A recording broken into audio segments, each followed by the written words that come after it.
portfolio questions. We will now move to the next item of business, which is consideration of Business Motion 4618 in the name of Joe Fitzpatrick on behalf of the Parliamentary Bureau, setting out a timetable for the Stage 3 consideration of the Local Government Finance, Unoccupied Properties, etc. Scotland Bill. I would ask any member who wishes to speak against the motion to press the Request to Speak button now. I call on Joe Fitzpatrick to move motion number 4618. First of all, apologise to the presiding officer. I informally moved.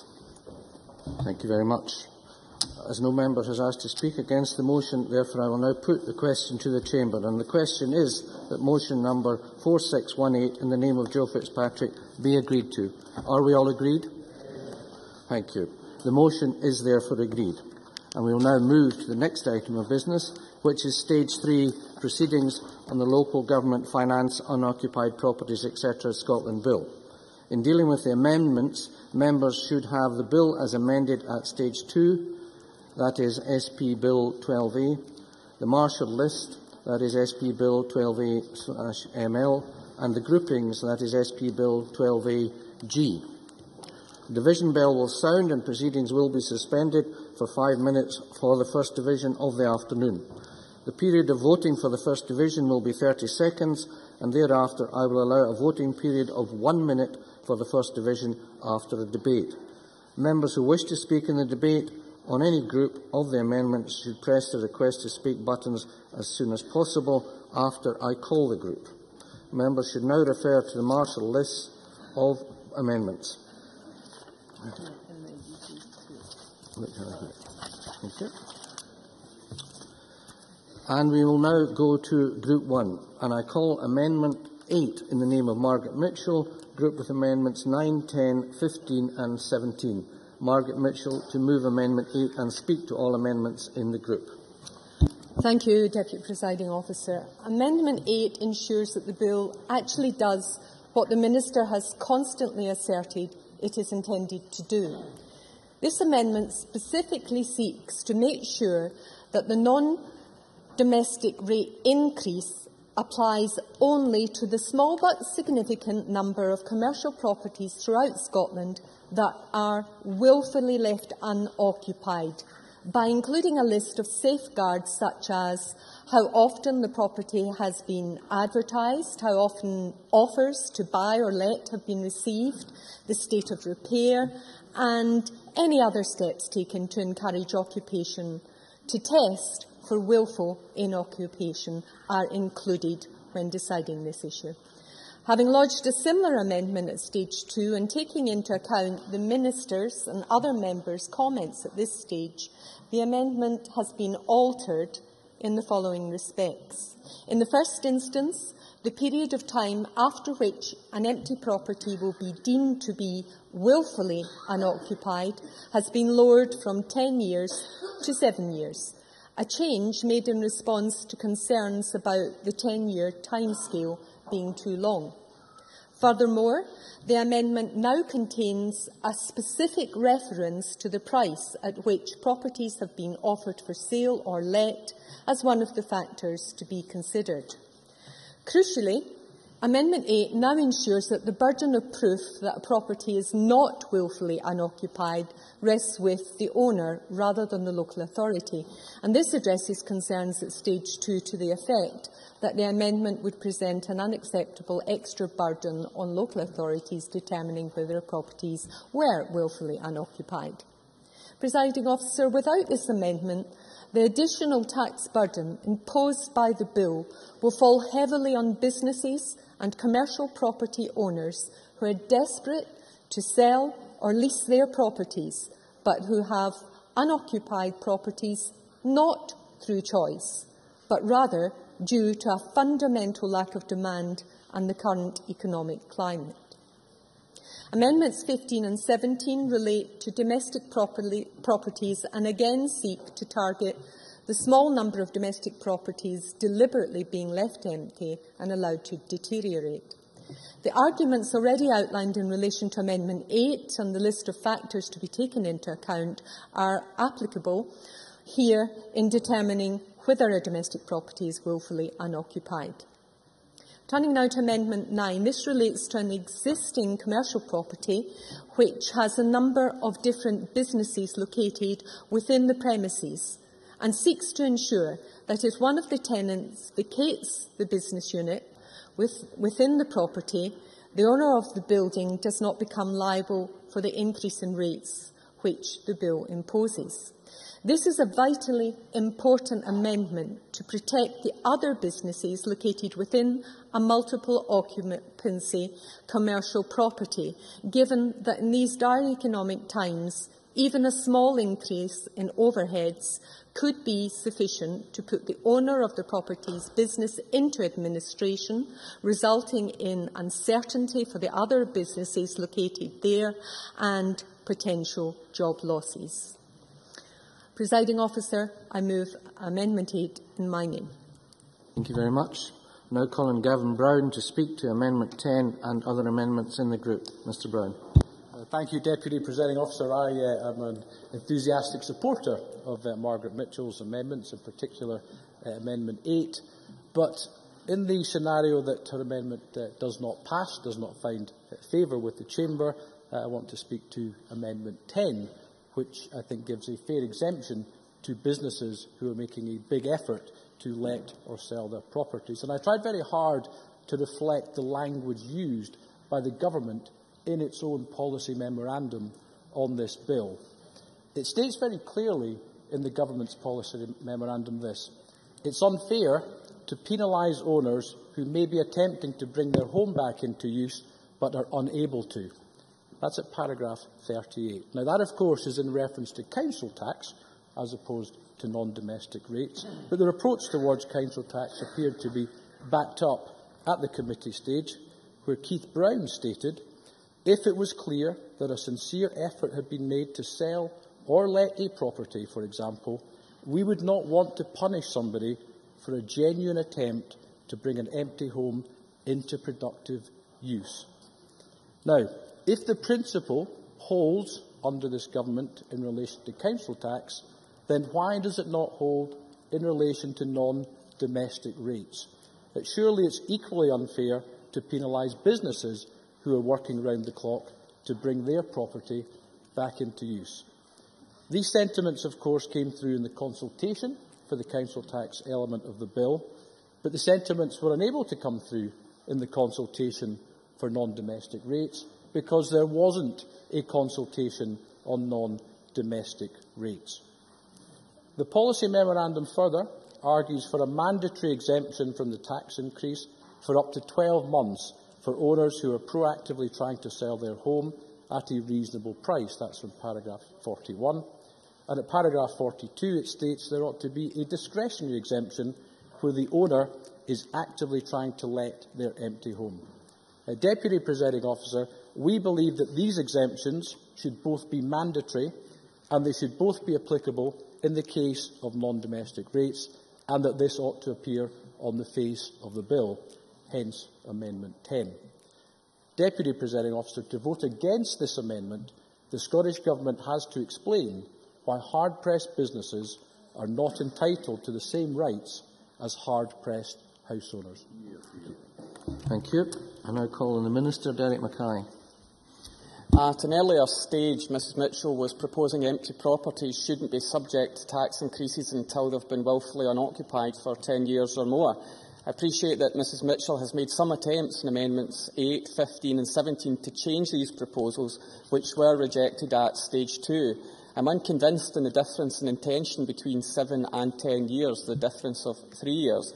But her attempt to improve on her original proposal fails to address the significant problems identified at Stage 2.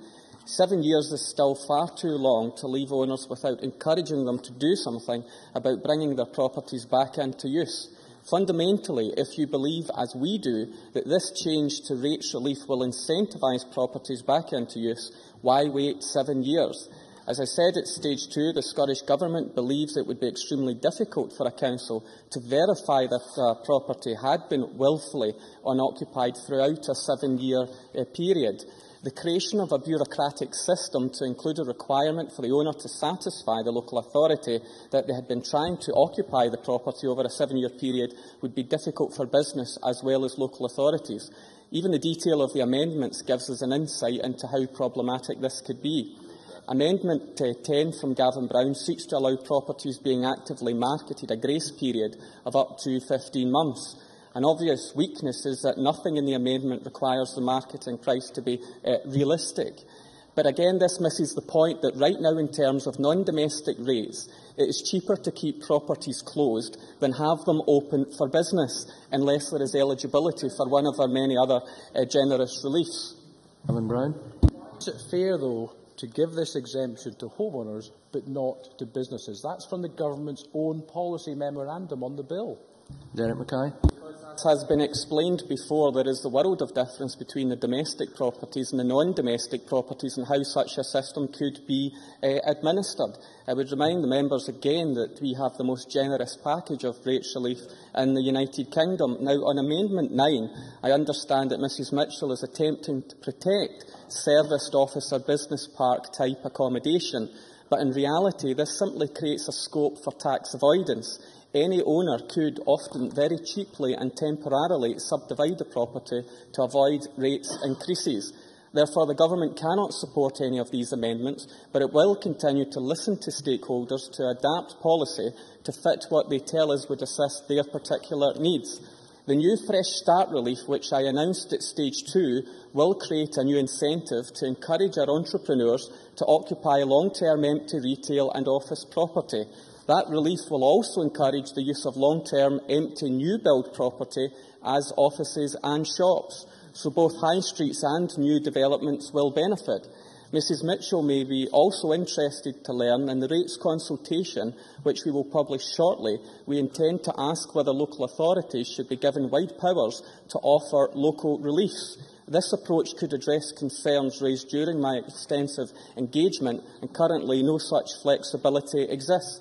I therefore urge members not to support any of these amendments.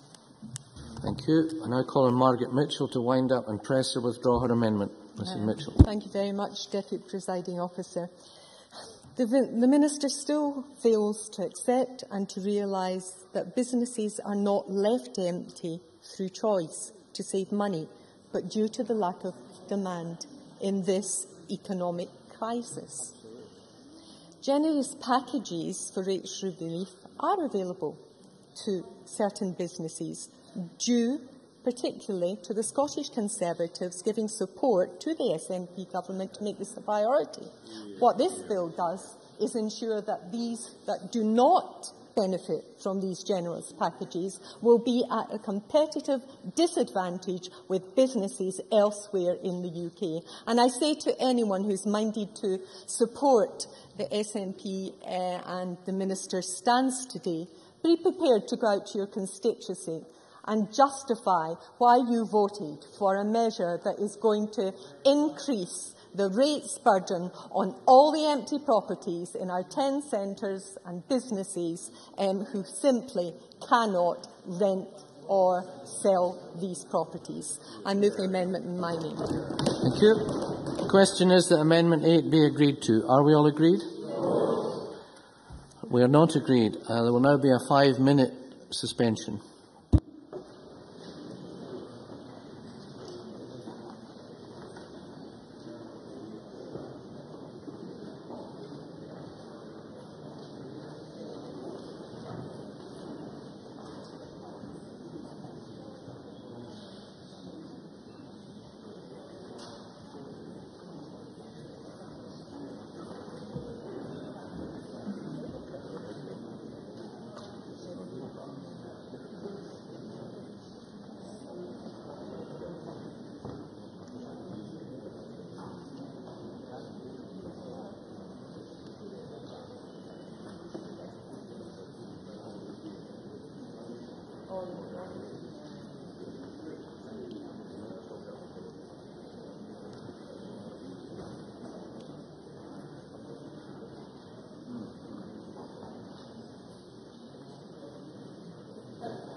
Order. The question was that Amendment 8 be agreed to. We were not agreed, and there will now be a division. Please vote now.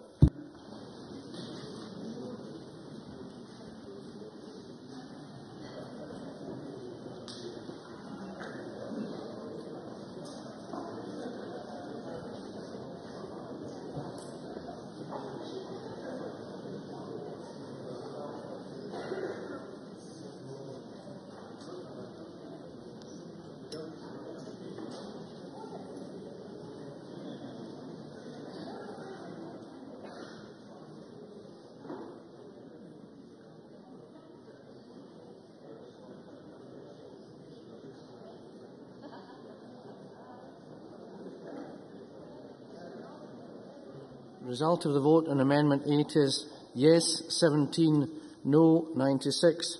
The amendment is therefore not agreed. I now call Amendment 9 in the name of Margaret Mitchell, already debated with Amendment 8.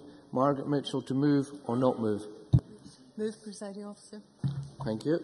The question is that Amendment 9 be agreed to. Are we all agreed? Yes. We are not agreed. There will therefore be a 30-second division.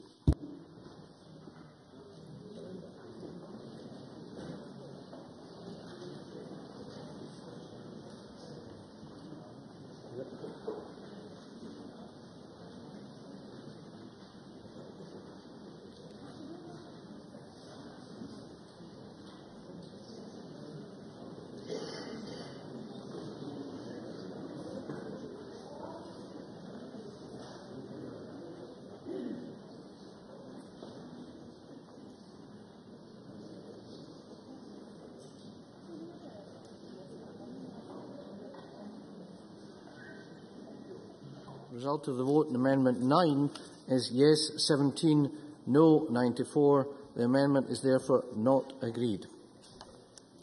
I now call Amendment 10 in the name of Gavin Brown, already debated with Amendment 8. Gavin Brown to move or not move? Move, Presiding Officer. Thank you. The question is that Amendment 10 be agreed to. Are we all agreed? Yes. We are not agreed. There will therefore be another 30-second division.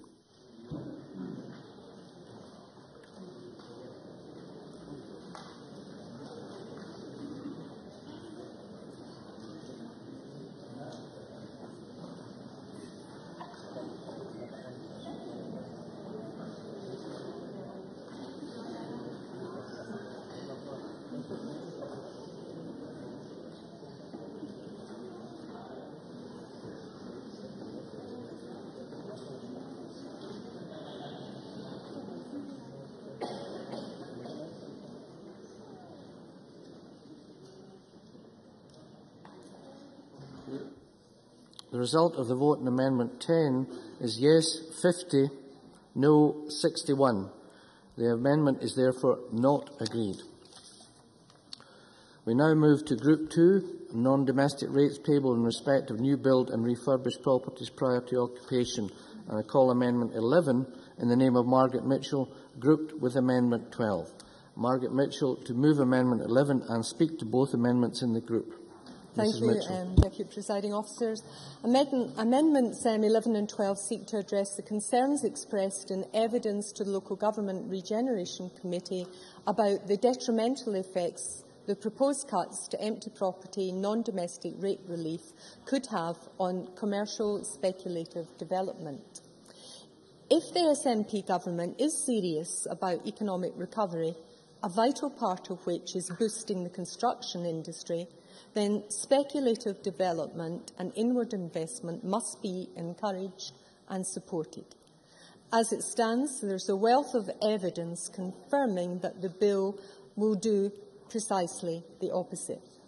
The Business Centre Association noted many such developments and refurbishments are being shelved already, whilst the Scottish Chamber of Commerce expressed similar concerns that the reduction of empty property rate relief could also stifle speculative development.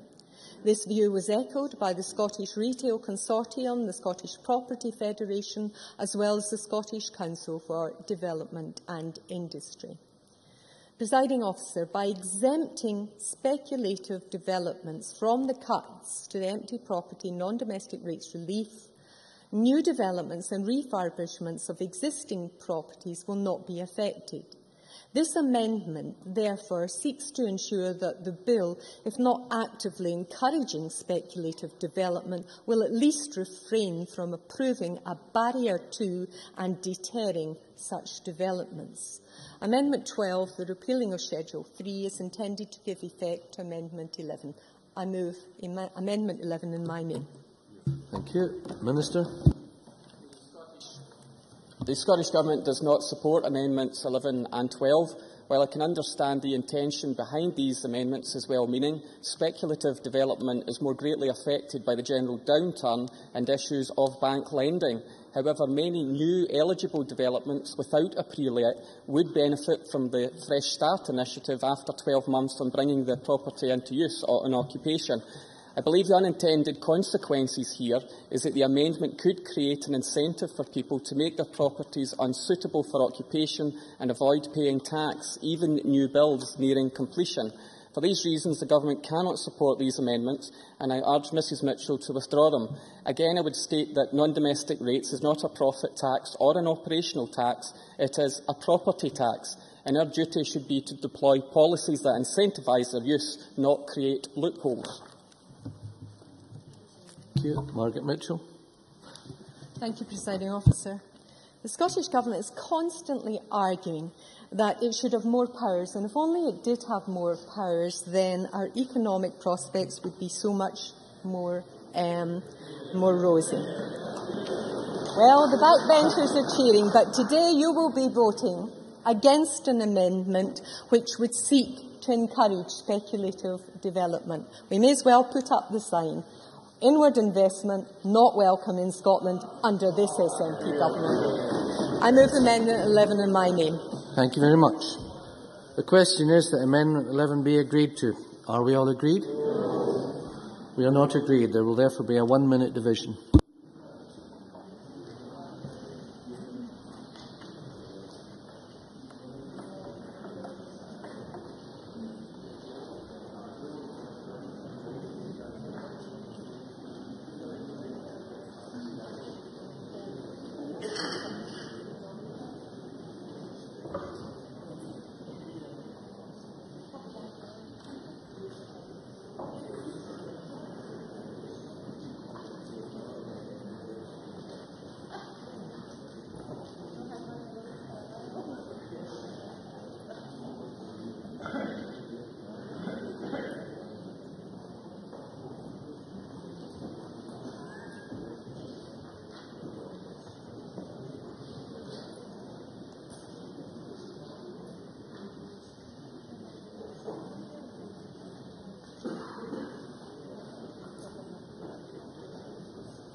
The result of the vote on amendment number 11 is yes 17, no 96. The amendment is therefore not agreed.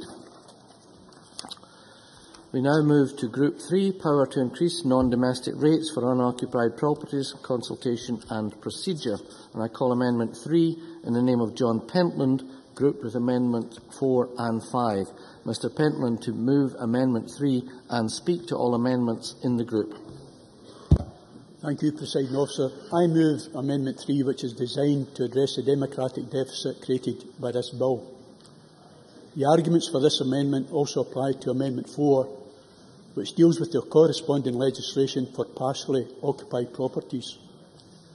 The progress of this bill has raised serious concerns about the ability of this Parliament to ensure that there is effective scrutiny of legislation. One reason for this is that the main effects of the bill are to remove limitations and give additional powers to ministers.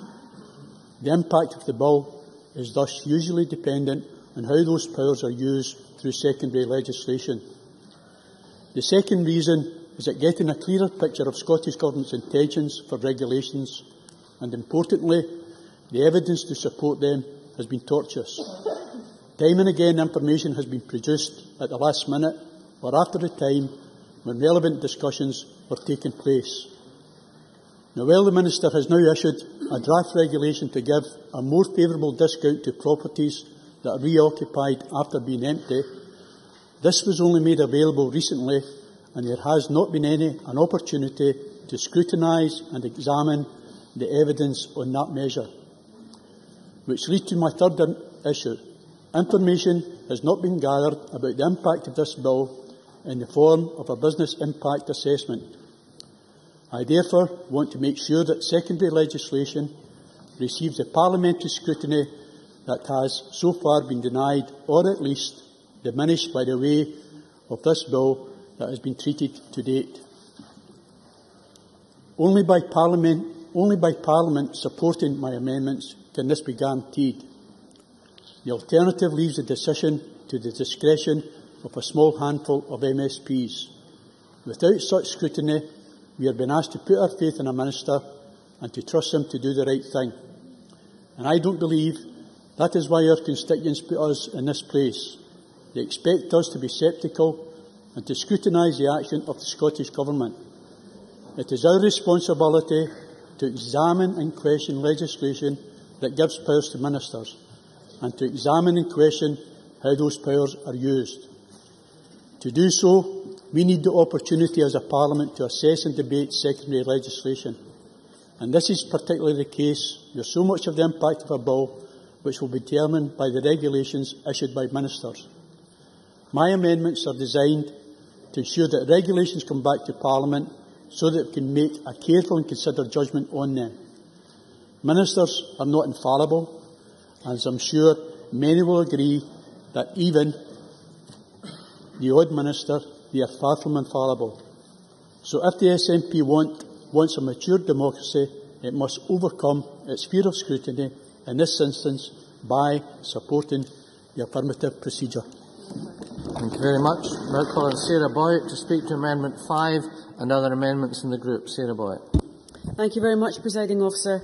I am concerned that non-domestic rates proposals in this bill will create problems for many businesses and will not deliver on the SNP government's aspirations. Throughout the process of discussion in the bill, the most worrying aspect has been the lack of financial rigour in relation to the non-domestic rates proposals. These proposals were announced in last year's budget, and the Government declined to carry out a business and regulatory impact assessment on the basis that it would not be proportionate. Now, ministers see this as a small amount of money in the context of the Scottish Government's overall budget. I understand that. But the whole point here is that to businesses and representative of business and retail interests, these proposals will create major problems for them as they struggle through these tough economic times. And given the potentially disastrous impact that could hit businesses, it is simply unacceptable that this Parliament has not had proper impact assessment on these proposals. This is government by assertion. We know the problems that have been experienced in England on the back of similar legislation, with demolitions and a stalling of speculative investment in town centres. For some businesses, it's simply been the last straw. And the reason that so many commercial and retail properties are empty is because of the recession and the lack of demand in the economy. And that's why we have argued consistently for a proper assessment of these proposals since the Finance Committee and the Local Government and Regeneration Committees took evidence on this bill. The Minister inherited this proposal when he was appointed, we know that, and he's argued that he needs to claw back £18 million to fix a hole in his budget. Yet the hole in his budget was created by his own government's decision. They're the ones that have allocated 83% of the cuts to the local government budget. And that's why we moved at stage 2 and then again today that the changes to non-domestic rates should not come into effect without proper financial assessment. Not an in-house set of estimates produced by civil servants that bear no relation to reality on the ground. Even the Minister isn't prepared to hazard a guess on how many properties will be brought back into use as a result of this bill. And every time the Minister has presented us with a reworking of the figures, the credibility of these proposals has been further shot to pieces. The point of a business and regulatory impact assessment is not just that the Minister and his officials have to treat it seriously, but that those figures would be open to assessment and to criticism and consultation by stakeholders and by this Parliament. These are the concerns raised by committees, by the local authority, business organisations and the Scottish Retail Consortium. They need to be addressed. And in relation to the public sector, these proposals will simply be a case of robbing Peter to pay Paul, with one arm of the public sector paying money through extra non-domestic rates to the Scottish Government. The absence of a BRIA is unacceptable. I was deeply disappointed that the Minister failed to take the opportunity at stage 2 to remedy this. I hope he will today. I hope this amendment will be supported. Thank you. Gavin Brown, up to 2 minutes, please. Thank you, Deputy Presiding Officer. I rise to support Amendment 5 in the name of Sarah Boyack.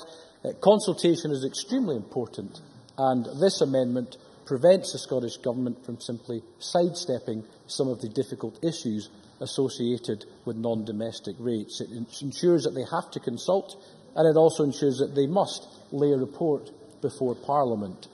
Sarah Boyack is right. There is an issue of credibility with this government on the issue of non-domestic rates. We were initially told that the public sector would only be hit by 12 properties across Scotland, but it turns out to be several hundred. We were told initially there would be minimal costs on the public sector, but it turns out to be at least £3.5 million, which is £1 million more than the final revised estimate that the Scottish Government came up with.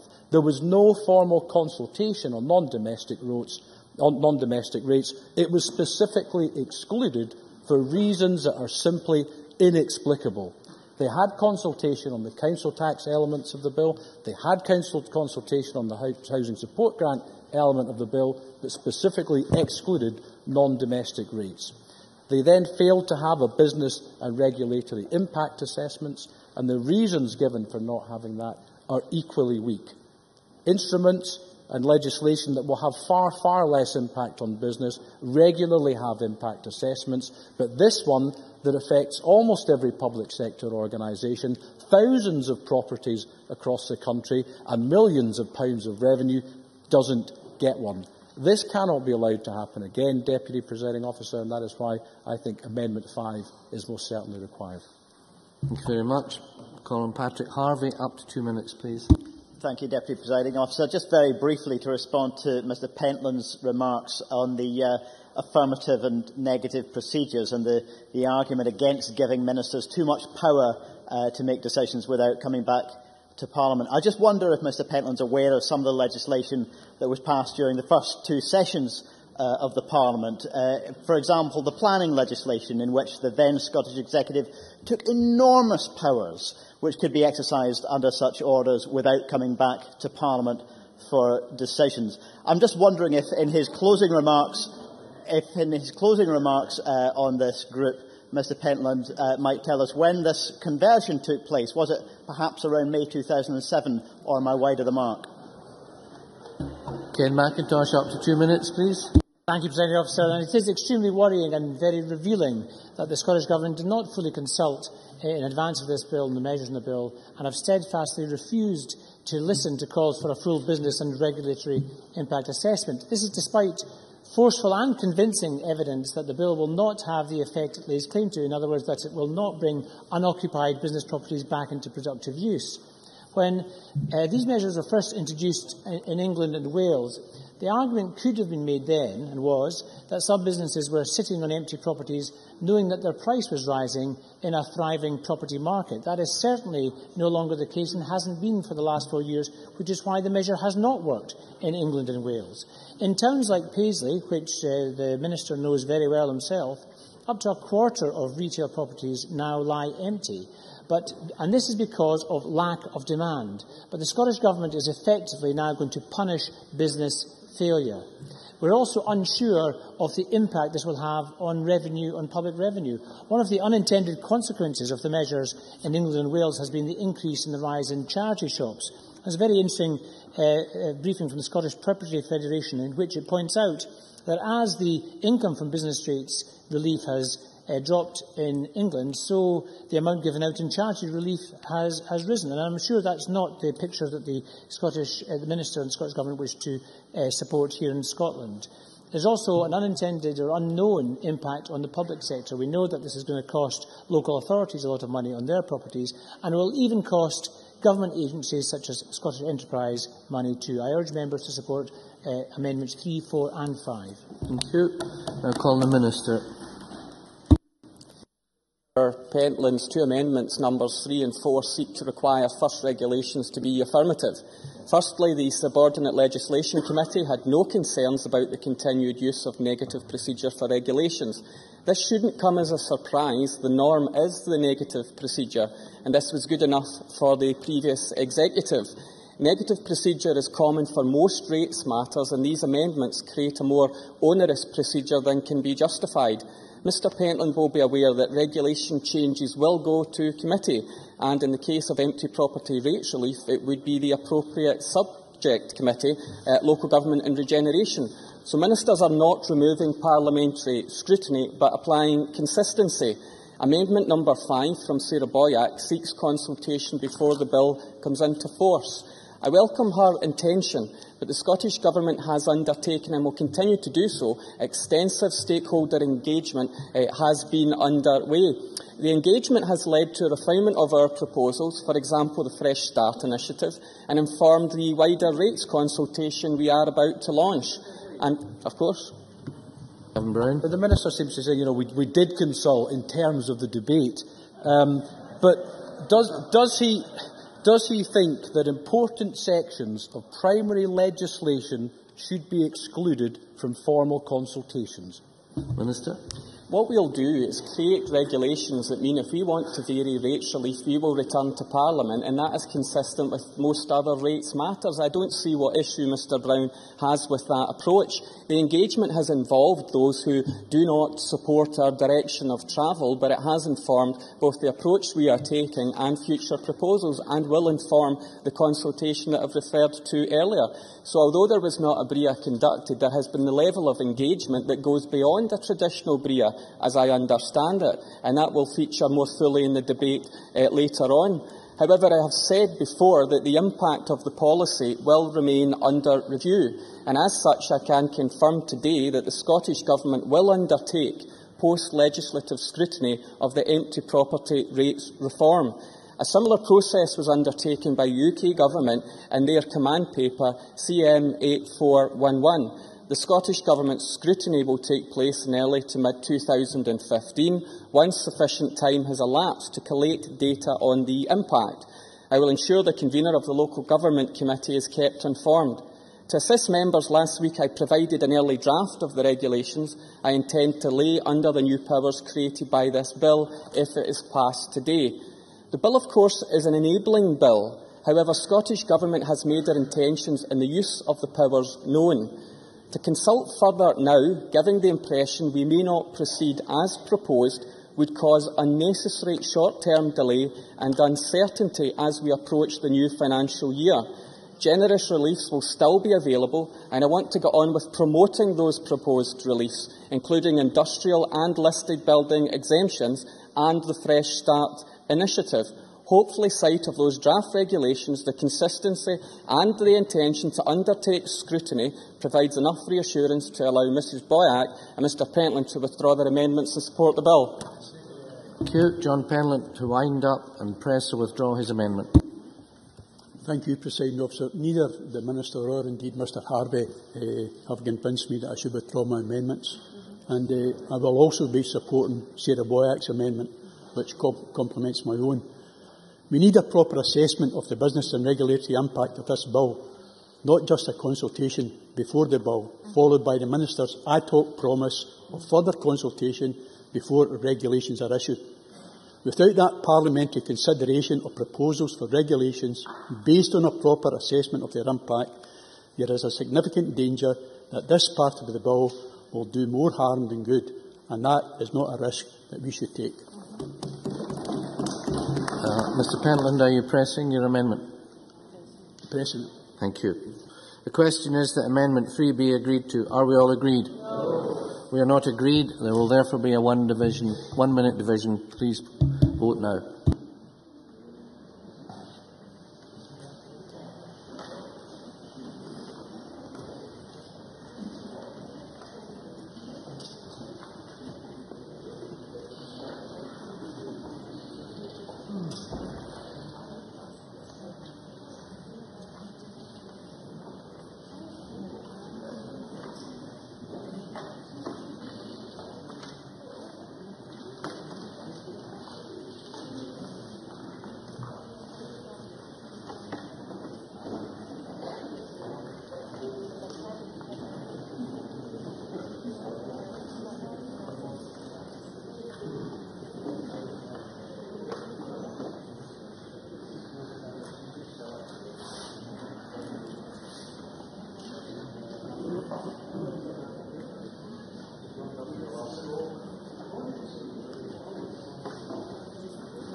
The result of the vote on amendment number 3 is yes 52, no 64.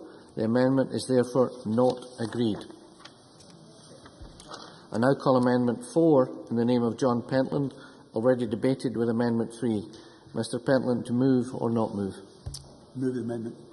Thank you. The question is that amendment 4 be agreed to. Are we all agreed? No. We are not agreed. There will therefore be a division. Please vote now.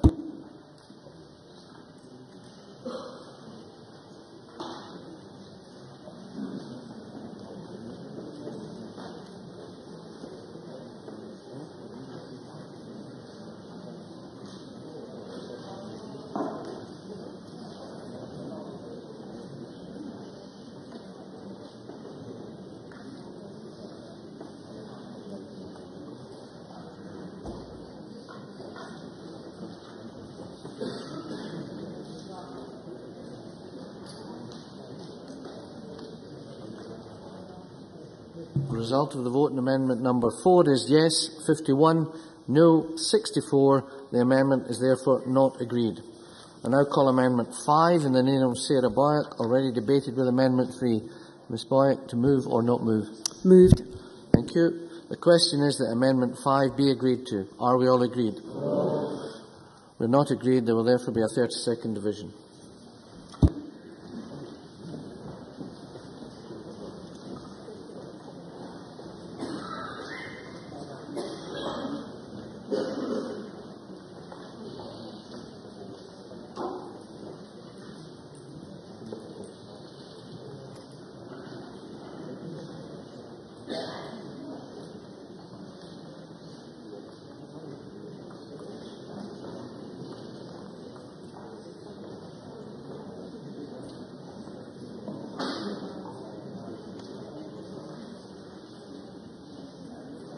The result of the vote on amendment number 5 is yes 52, no 63. The amendment is therefore not agreed. I now call amendment 12 in the name of Margaret Mitchell, already debated with amendment 11. Margaret Mitchell, to move or not move? Not move, Presiding Officer. We now move to Group 4, which is the introduction of power to increase non-domestic rates for unoccupied properties. And I call amendment 1 in the name of Jim Hume, grouped with amendment 13. Mr Hume, to move amendment 1 and speak to both amendments in the group. Thank you. Thank you, Presiding Officer. As those previous amendments have not been agreed by the Government, I remain concerned at what will be serious, and I give Mr Mackay the benefit of the doubt here, perhaps unintended consequences of increasing property rates on empty commercial properties. At stage 2, I put down and talked to this amendment to remove this part of the bill, and for good reason. Unfortunately, due procedure at committee did not allow from me a vote, and that vote was only, of course, lost by 1. My concerns I made clear. Increasing rates on empty properties when we need to encourage businesses at a time of recession is one burden too far. There is no evidence that this Government's bill will have any effect other than a negative one. It is in businesses' interests to let their properties out. That's how they make money and get their costs covers, such as electricity and security, etc. But it's not just my own views. CBI Scotland Director Ian McMillan said, "This increase in taxation will make it more expensive for firms to create jobs. It will be a tax on distress." David Melhuish, the Director of the Scottish Property Federation, said it would be a major blow to businesses, a dangerous tax rise at exactly the wrong time in the economic cycle. Gary Clark of the Scottish Chambers of Commerce again said it runs contrary to common sense and to the Government's stated policy objective. We all want to see vacant premises addressed. This is not the way to go about it. Director of the Scottish Retail Consortium, Fiona Moriarty, said it's the wrong measure at the wrong time and will act as an additional barrier to investment, especially in our ailing town centres. and Jennifer Brooke, Executive Director of the Business Centre Association, predicted that a critical shortage of usable flexible space in Scotland will happen within the next 2 or 3 years, that this will stifle and suppress growth at a time when the economy is at its most fragile. It will be putting jobs at risk. Gary Ranucci, Scotland Chairman of the British Council of Shopping Centres, we strongly urge the Scottish Government to reconsider this ill-conceived bill, which was introduced with minimal consultation, without a business impact regulatory assessment. I move my amendment. Thank you. I now call Gavin Brown to speak to Amendment 13 and the other amendment in the group. Thank you, Deputy Presiding Officer. I do concur with Mr Hume, I have to say, and I dearly hope that his Amendment 1 goes through. But in the eventuality that it doesn't, I want to speak to Amendment 13, which I think will play an important role should this legislation go through. Amendment 13 has 2 broad aims. One is a classic sunset clause, so that the damaging clauses, or at least the most damaging clauses, are automatically extinguished after 3 years unless positive action is taken to retain them. And the second aim is to ensure that vigilant and consistent monitoring of the impact of the economy takes place following the passage of the bill. Now, I acknowledge the comments made by Derek Mackay in one of his earlier speeches.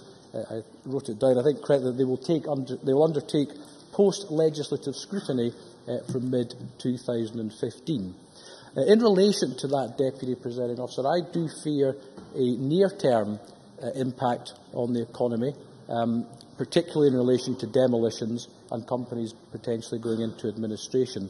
This appeared to be the case in other jurisdictions when it was introduced south of the border back in 2008.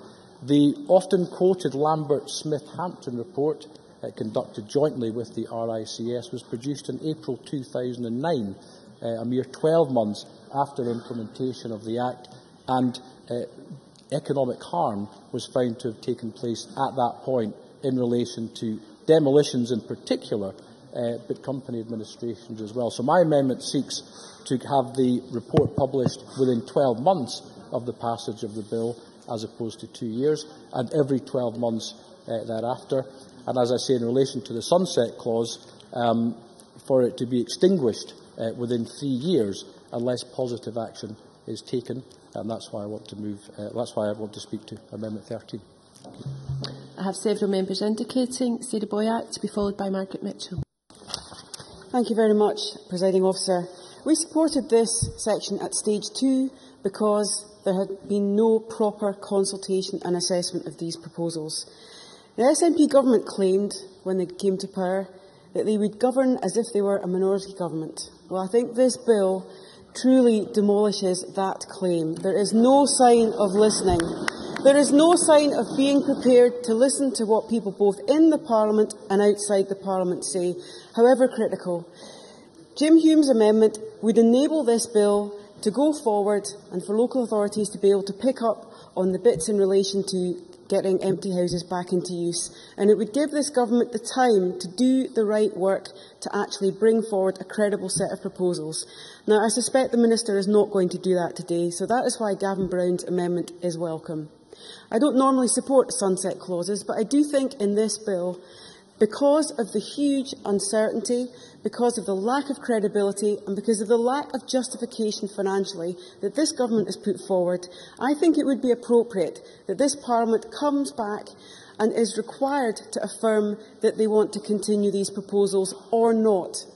I also think it is entirely appropriate that the ministers should be put through the discipline of justifying these proposals again. The other reason I support this amendment is because of what is contained in terms of post-legislative scrutiny. Now, the Minister has offered to us today, very kindly, he's offered to do his own post-legislative scrutiny, and that is a useful contribution. The problem is, if that work is done to the same standard that we have had for the preparation of this bill, it will not properly test the impact of this bill. That's why I think it should be on the face of this bill.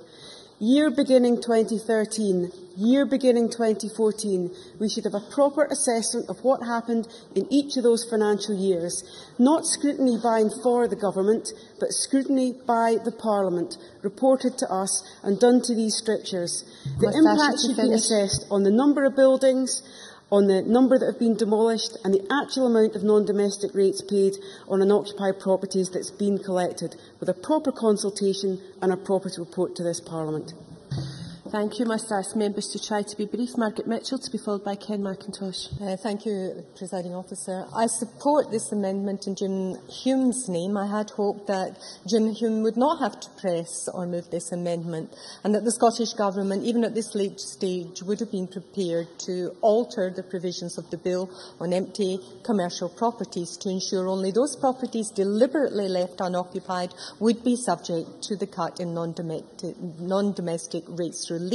The Scottish Government has not been prepared to do so and has instead confirmed that these provisions are not about providing any incentive to bring empty commercial properties back into use, but rather represent a tax grab on businesses which cannot rent or sell their properties.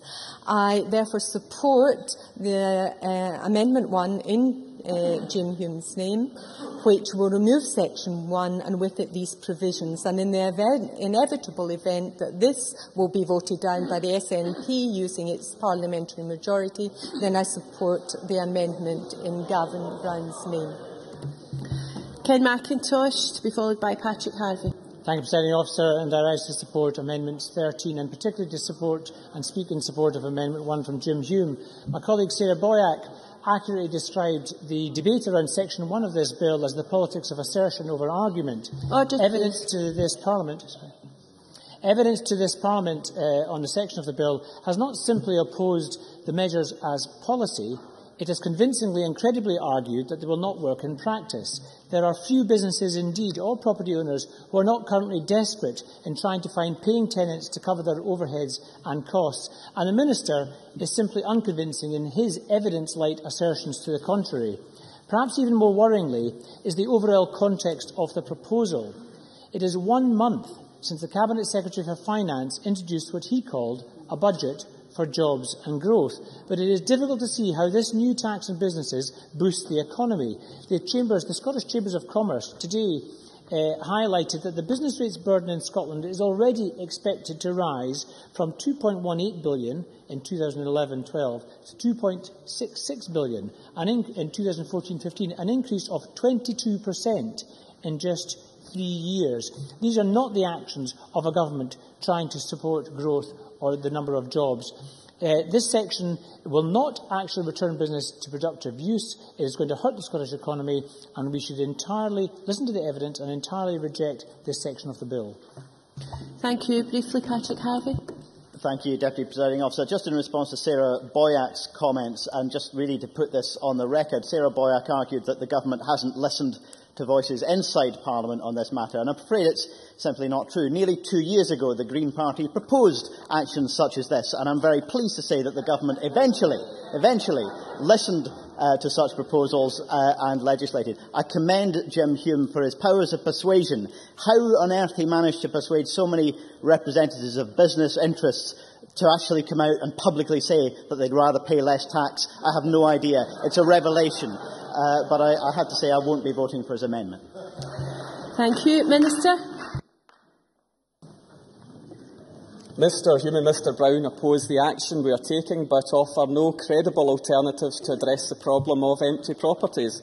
Mr Hume, in fact, by opposing the enabling powers, will even deny the government the ability to deliver the Fresh Start initiative.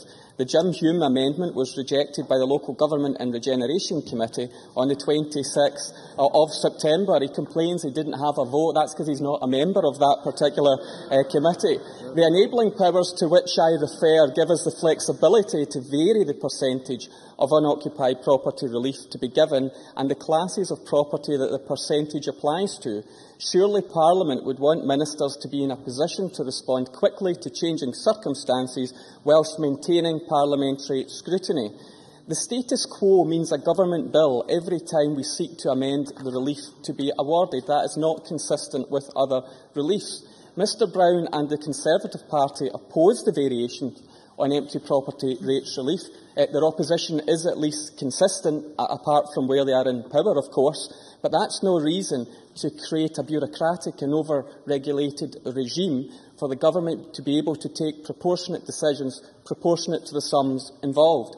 Mr Brown, renowned for his sense of proportionality, would have us create an unprecedented legal framework for an £18 million variation of a £2.4 billion rates budget. Throughout the development of this policy, I've emphasised I will listen to Mr Hume and Mr Brown. If they had any constructive alternatives, I would have been able to respond. I would have gladly have considered them, but they have not brought forward any alternatives. Others have, however, been more constructive, which is why at stage 2 I introduced a new subsection into the bill to allow the creation of the Fresh Start initiative, originally suggested by Mark MacDonald MSP. Mr Hume's amendment would scrap that new incentive, despite the widespread support it has received. The enabling powers created by this bill are only one of the multiple strands we are taking forward to encourage economic regeneration. Other streams will follow from the Community Empowerment Renewal Bill and the Town Centre Review. They will identify key issues affecting the viability of Scottish towns and explore other measures to bring vacant commercial and residential town centre property back into use. This government retains the most competitive business rate system in the UK, with a small business bonus scheme now at record levels. New statistics just published show that this government has, through this scheme, removed or reduced taxation for over 89,000 premises, up almost 4,000 from last year. I think everyone in this chamber has agreed that the empty premises which blight many high streets are a problem. Neither Mr Hume or Mr Brown's amendments provide any constructive ideas to tackle that problem. I therefore urge members to reject Mr Hume and Mr Brown's amendments. Thank you. I now call Jim Hume to wind up. Briefly, please, and indicate if you intend to press or withdraw. Thank you, Presiding Officer. I think today we're witnessing a bulldozing government. Sarah Boyle was correct.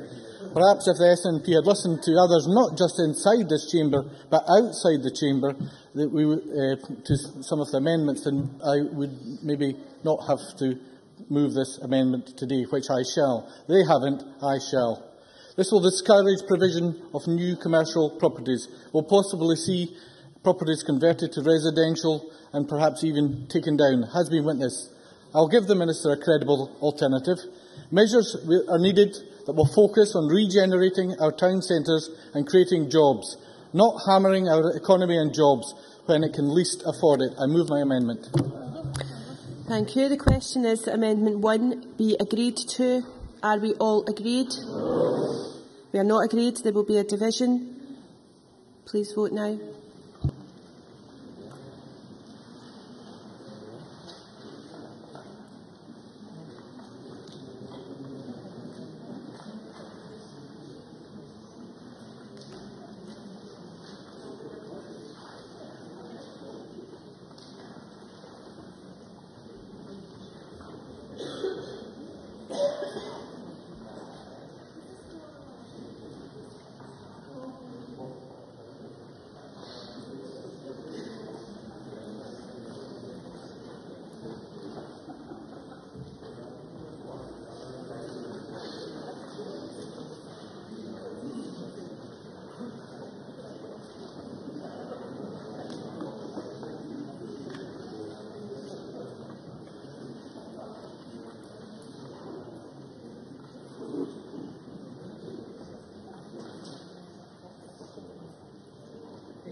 The result of the vote on Amendment number 1 is yes 53, no 63. There were no abstentions. The amendment is therefore not agreed.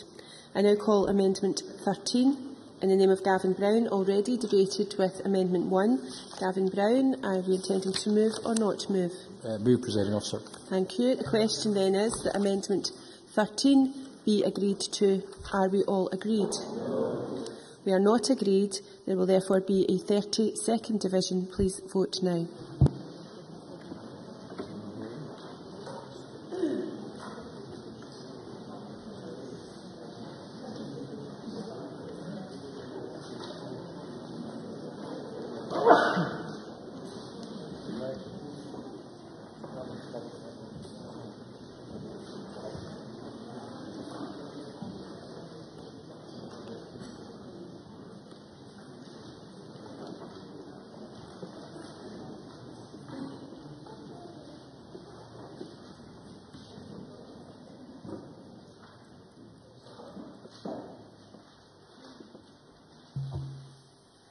The result of the vote on amendment number 13 is yes 52, no 64. There were no abstentions. The amendment is therefore not agreed.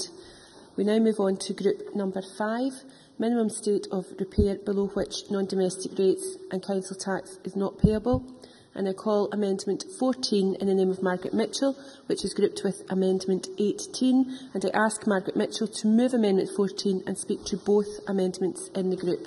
Thank you, Deputy Presiding Officer. Amendments 14 and 18 both seek to require the Scottish Ministers to prescribe by regulation a minimum state of repair for unoccupied lands or heritages in order for them to be included on the assessor's valuation roll and therefore fall within the terms of the bill.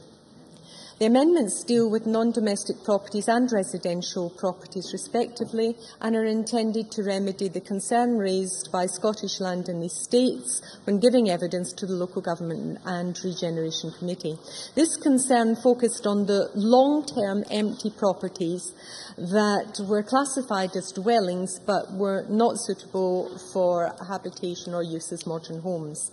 Scottish Land and Estates called on assessors to be more realistic about removing properties from the register. Here again, having listened carefully to the Minister's response to similar amendments at Stage 2, the amendments before us today have been altered to take into account his three main objections. In terms of the first objection, the Minister suggested that to issue guidance to assessors would be to undermine their autonomy in determining whether a property should be included in the valuation roll. However, assessors currently interpret Scottish Government regulations which lay out assumptions for assessors to follow when valuing properties, without the assessor's autonomy being undermined. And if assessors are not interpreting these regulations sufficiently, then it is entirely appropriate for ministers to give direction on their interpretation. The second objection was that the assertion that the amendment risks confusing rather than clarifying assessors' work, as it was not clear what place guidance would have, since the amendment did not propose that assessors be legally required to have regard to the guidance. I consider this point well made and have taken his constructive criticism on board. Consequently, my amendment now prescribes for binding regulations to be made.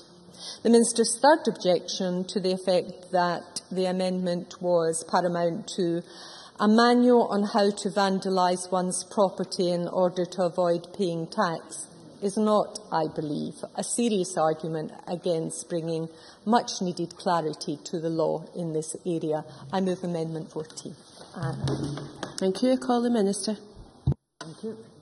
The Scottish Government does not support Amendments 14 and 18. As Mr Mackay has indicated and Mrs Mitchell has reinforced, the discussion on similar amendment at Stage 2, practice and case law already play their part in determining whether a property should be included in the valuation roll. While Mrs Mitchell now proposes this is done by regulations rather than guidance, as was proposed at Stage 2, these amendments would still risk confusing rather than clarifying assessors' work. Any regulations cannot in any case contradict the definitions in the relevant primary legislation about properties which should be included in either the valuation roll for non-domestic rates or the council tax register. If they did so, those regulations would be ultra vires, so they would need to be restricted in the detail they provided. The Scottish Government considers that the existing definitions in the primary legislation remain appropriate. We would not want to reward those who have allowed their properties to fall into disrepair by potentially allowing them to be exempt from local taxation, nor would we want to encourage others to let their properties get into a poor state of repair or even vandalise them simply in order to avoid paying council tax or non-domestic rates. These amendments do nothing to tackle empty properties and could have the effect of creating a perverse incentive that contradicts the very intention of the bill. I would therefore encourage Mrs Mitchell to withdraw these amendments. Thank you. And I ask Margaret Mitchell to wind up and indicate whether you intend to press or withdraw. Thank you, Presiding Officer. Well, I regret, despite all my efforts to try and meet first the local government ministers concerned and now the new Minister for Housing is concerned, it seems that clearly the Scottish Government is determined to remain intransigent. Again, an opportunity has been lost to try and ensure that the bill has some provisions which are related to empty and unoccupied properties, which might actually give the bill and these provisions some validity. I move the amendment in my name, President. The amendment has been pressed. Therefore, the question is that Amendment 14 be agreed to. Are we all agreed? We are not agreed. Therefore, there will be a division. This is a 1-minute division. Please vote now.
The result of the vote on amendment number 14 is yes 14, no 99. There were no abstentions. The amendment is therefore not agreed.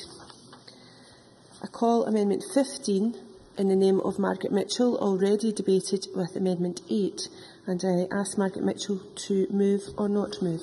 Move, Presiding Officer. The amendment has been moved. Therefore, the question is that amendment 15 be agreed to. Are we all agreed? No. We are not agreed, therefore there will be a division. It will be a 30-second division. Please vote now.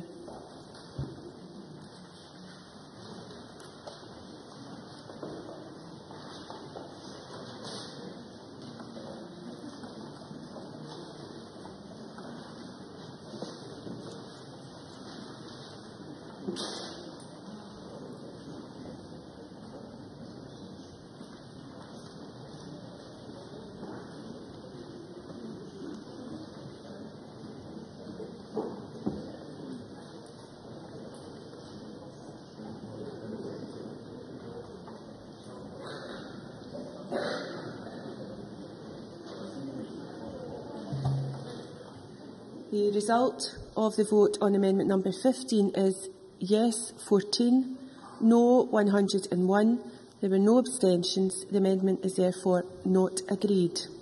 We now move on to Group 6, and I call Amendment 6 in the name of Anne McTaggart, grouped with Amendment 7, and I ask Anne McTaggart to move Amendment 6 and speak to both amendments in the group. Thank you, Presiding Officer. With regards to Amendment 6 and the proposed 90% unoccupied property rates, I believe this should be reduced to 50% for public bodies such as local authorities and health boards. This restriction on the level of increase would be necessary to protect taxpayers and the quality of services provided by the public sector. I am sure the Scottish Government is well aware that all public bodies are struggling to meet the increasing demands of those they work to support, alongside the shrinking budgets and scarce resources. Asking public bodies to fund this substantial jump in the rates payable is clearly detrimental to our public services and obstructs the long-term planning of currently unoccupied estates. Simply because buildings are not in current use does not mean that they will always be unoccupied, nor that they should be sold to private developers or demolished to avoid this serious increase in rates payable. I'm sorry, could I ask if the member could check if you are speaking to the amendments on restriction on level of increase in council tax permitted for unoccupied properties, Amendment 6 and grouped with Amendment 7? Yeah. Additionally, I would like to propose Amendment 7, objecting to the doubling in council tax payable on occupied residential property. Many families find themselves in such a situation as a result of inheritance that was unforeseen or because they cannot sell their homes in an increasingly difficult property market. To ask people in this situation to pay twice the amount of council tax as they may have anticipated is not just irresponsible, it is plainly wrong. The Scottish Government will potentially force Scottish families into negative equity as a result of these measures and the subsequent pressure to sell property to avoid. I move both Amendments 6 and 7. Thank you. Minister? Thank you. The Scottish Government does not support Amendments 6 and 7, which are in relation to the level of council tax being charged on empty properties. As Mr Mackay indicated during Stage 2, we intend to give councils the flexibility they need to set the council tax increase at a high enough level to encourage owners to bring their empty homes back into use as a house for people who need it. In some cases, this may be a level of 50% or less, but in others, the Council may feel that a higher increase of up to 100% is appropriate in its area to provide sufficient incentive to owners. The Local Government and Regeneration Committee broadly welcomed this in its Stage 1 report, and our proposal in relation to council tax have always been to give councils discretion up to a maximum increase of 100% of the standard rate of council tax. We received strong support for a 100% increase in the consultation on our proposals, and indeed Shelter confirmed in its support of this yesterday in their news release. I would therefore urge the committee to reject Amendments 6 and 7. I now call on Anne McTaggart to wind up and indicate whether you intend to press or withdraw. I refer back to my statement on these proposals and conclude, as it stands, this bill penalises families in difficult situations and weakens the ability of many public bodies to make their own decisions about financial planning and property reallocation. I move to propose and press Amendments 6 and 7. The question is that Amendment 6 be agreed to. Are we all agreed? We are not agreed. There will therefore be a division. It will be a 1-minute division. Please vote now.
The result of the vote on amendment number 6 is yes 34, no 69. There were 12 abstentions. The amendment is therefore not agreed. That then brings us to Group 7, treatment of unoccupied social housing for council tax purposes. And I call Amendment 16 in the name of Margaret Mitchell, which is grouped with Amendment 19, and I ask Margaret Mitchell to move Amendment 16 and speak to both amendments in the group. Thank you, Presiding Officer. Amendments 16 and 19 are based on the assumption that council tax is payable in respect of empty social housing as well as domestic dwellings in private ownership.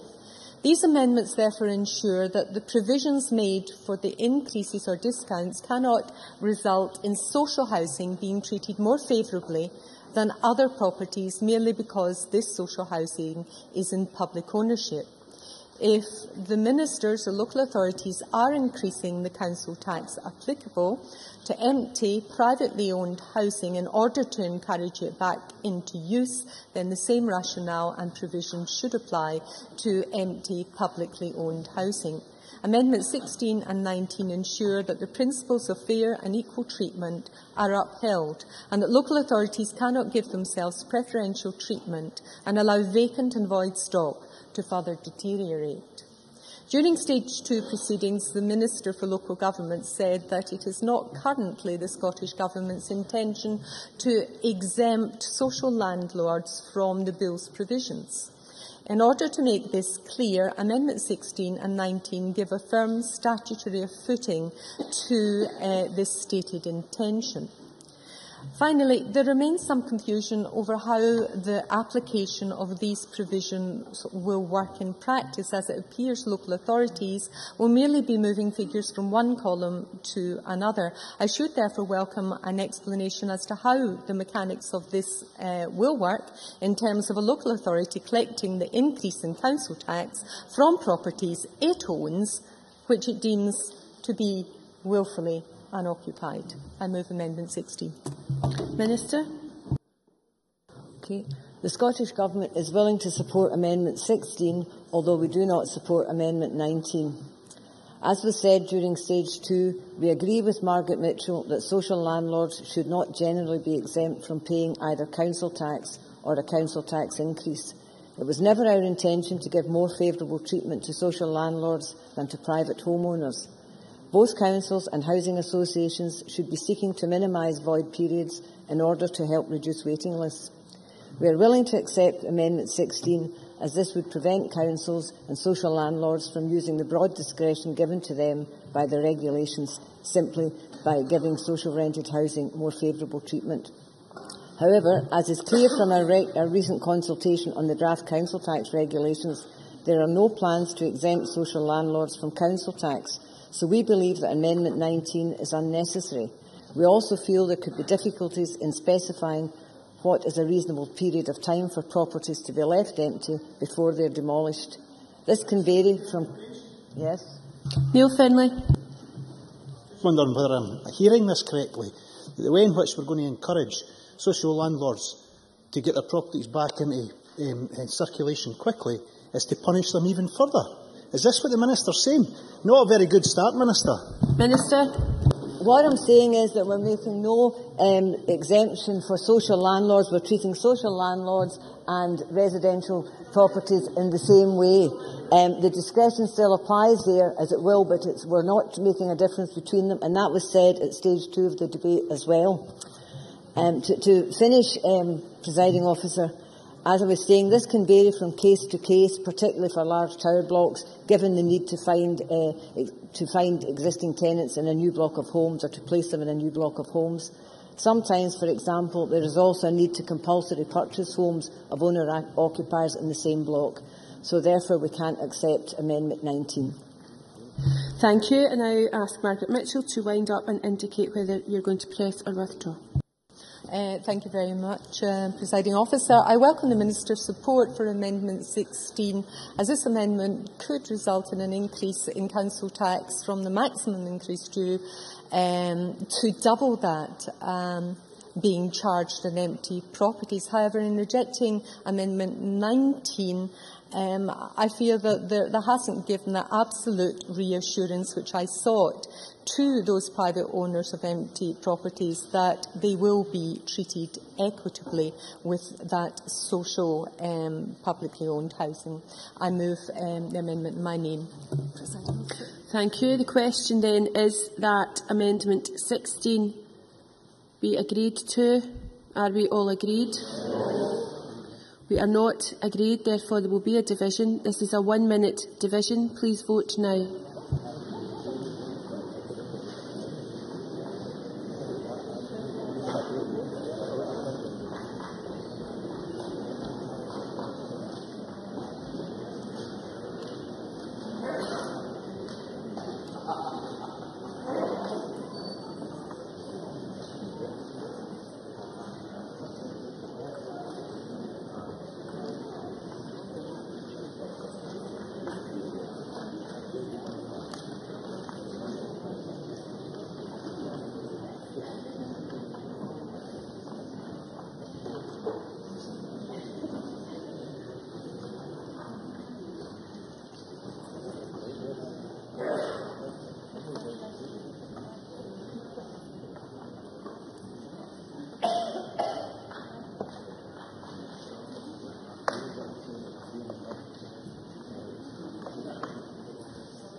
The result of the vote on amendment number 16 is yes 82, no 33. There were no abstentions. The amendment is therefore agreed to. I now call amendment 7 in the name of Anne McTaggart, which has already been debated with amendment 6, and I ask Anne McTaggart to move or not move. Moved. The amendment has been moved. The question, therefore, is that Amendment 7 be agreed to. Are we all agreed? No. We are not agreed. There will therefore be a 30-second division. Please vote now.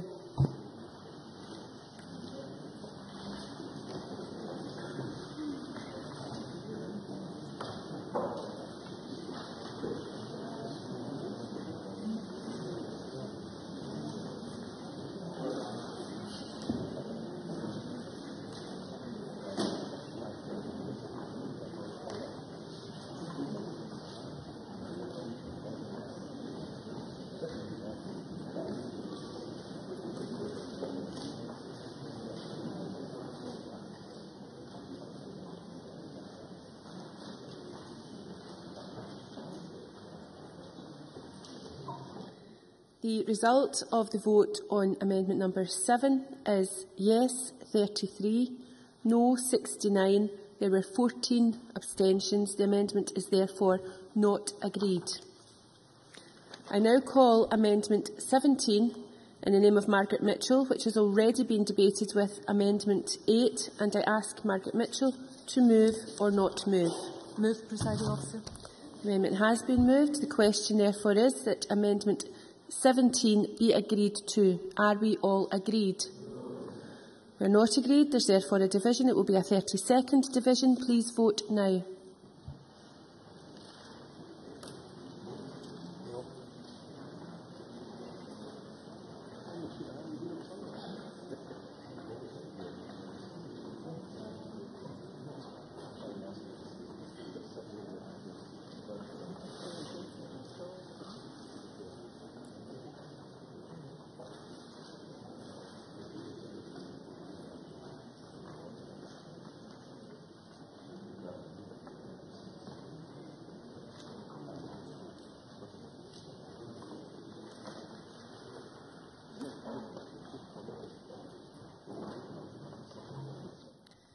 The result of the vote on amendment number 17 is yes 15, no 101. There were no abstentions. The amendment is therefore not agreed.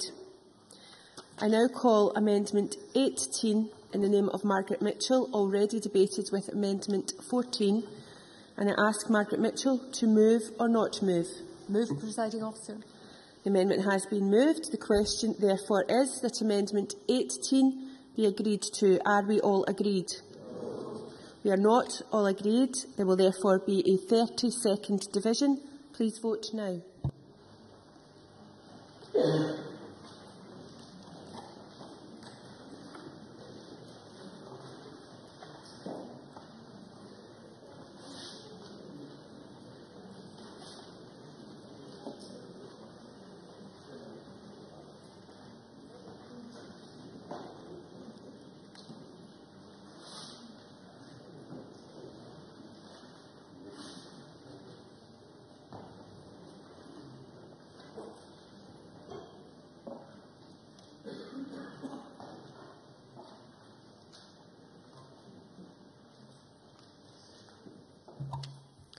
The result of the vote on amendment number 18 is yes 14, no 102. There were no abstentions. The amendment is therefore not agreed. I now call amendment 19 in the name of Margaret Mitchell, which has already been debated with amendment 16, and I ask Margaret Mitchell to move or not move. Move, Presiding Officer. The member has moved the amendment. The question is therefore that amendment 19 be agreed to. Are we all agreed? We are not agreed. There will therefore be a 30-second division. Please vote now.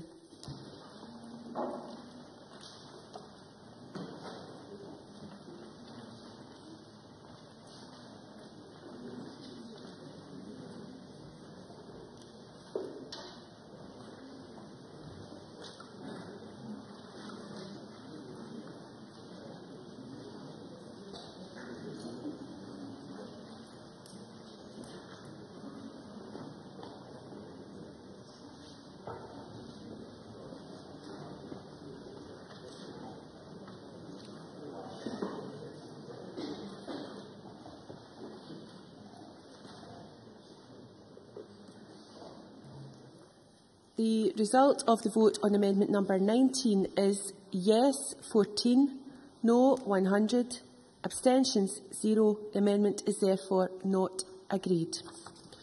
That then brings us to a new group, Group 8, Abolition of Housing Support Grant, Provision of Transitional Assistance. And I call Amendment 2 in the name of Tavish Scott, which is in a group on its own, and I ask Tavish Scott to move and speak to Amendment 2. Thank you, Deputy Presiding Officer. The Government have accepted just one of 18 amendments today, and let me give them the opportunity to turn that record into two.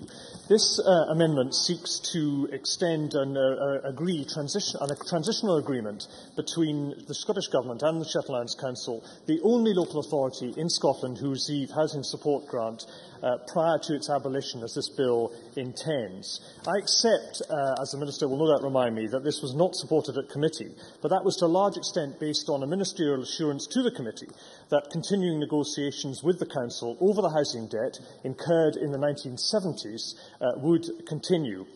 Every Scottish Government since up until 2007 retained a budget to write off this debt.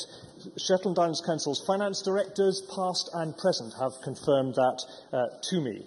I asked the Minister at committee to work on a transitional scheme to help 1,800 tenants who otherwise would face a rent increase of £8 per week. I did not ask the Minister, and nor should I ask the Minister, to specify what that transitional agreement would be, and nor did I ask him, or does this amendment lay down the conditions of that agreement. That was very much for the Government to negotiate with the Council. But sadly, I have to report to members of this Parliament that no such effective negotiations have taken place on that transitional scheme. Sadly, the Government appears to have decided that this is a matter for the Council in Shetland to resolve without any assistance whatsoever.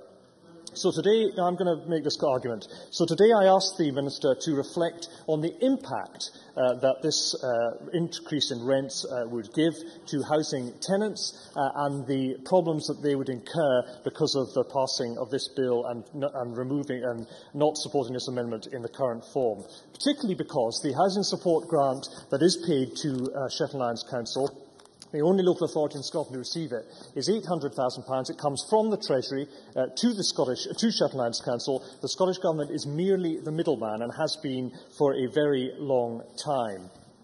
Can I finish, Deputy Presiding Officer, by observing that the convener of Shetland Islands Council has written, if I may say so, the most polite and reasoned letter to Highlands and Islands list MSPs of all political parties in support of this amendment and asking for their support today. Members of the Scottish Parliament who represent the area are always welcomed by the Council to discuss this and other matters. And today Shetland will wonder what they do on a measure which directly affects the lives and livelihoods of 1,800 SIC tenants. So can I particularly commend this amendment to Highlands and Islands members and to our two new independent members now free from the nationalist shackle. Let us hope they be brave today. Thank you. Briefly, please, Sarah Boyack. Thank you, Presiding Officer. I basically would like to ask the Minister what progress has been made. Reassurances were given at the committee. We understand there's a change being proposed, but the key issue is how does it affect those ordinary tenants that Tavish Scott mentioned who, through no fault of their own, could potentially be impacted on. That's the issue I think we are concerned that the Scottish Government addresses today.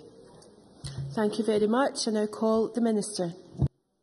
Thank you. Well, as was said at stage 2 by the Minister for Local Government and Planning, there would be negotiation taking place with Shetland Islands Council, and that has been ongoing. We couldn't accept the amendment as put in by Tavish Scott, as that was going to effectively hold the Scottish Government to ransom on the abolition of housing support grant. However, I can confirm that we have been talking to the leader of Shetland Islands Council, and just today, prior to coming into the chamber, an offer was made to Shetland Islands Council, and the leader has accepted the offer, and we'll be writing.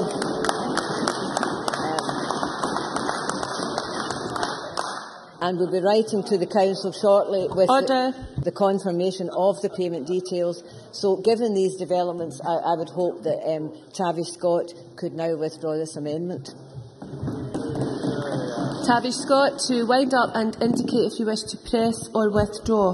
Well, you never know the power of an amendment when it comes in front of a Parliament. Can I commend the Minister for making that, or maybe it was Mr Mackay who made the phone call. Can I thank them for doing that? I'll wait till I hear the details, you'll forgive me, before I understand what that will mean for tenants. But believe me, if the leader of Shetland Islands Council has accepted the deal, that will be good enough for me, and I withdraw the amendment.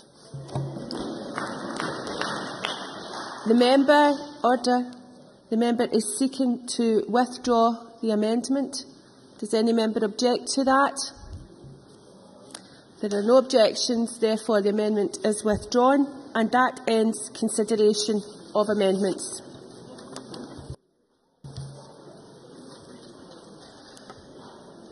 We now turn to the next item of business, and I would ask members who are leaving the chamber to do so quickly and quietly, please. The next item of business is a debate on motion number 4598 in the name of Derek Mackay on the Local Government, Finance, Unoccupied Properties, etc. Scotland Bill. Before I invite the Minister to open the debate, I call on the Cabinet Secretary to signify Crown consent to the bill. John Swinney.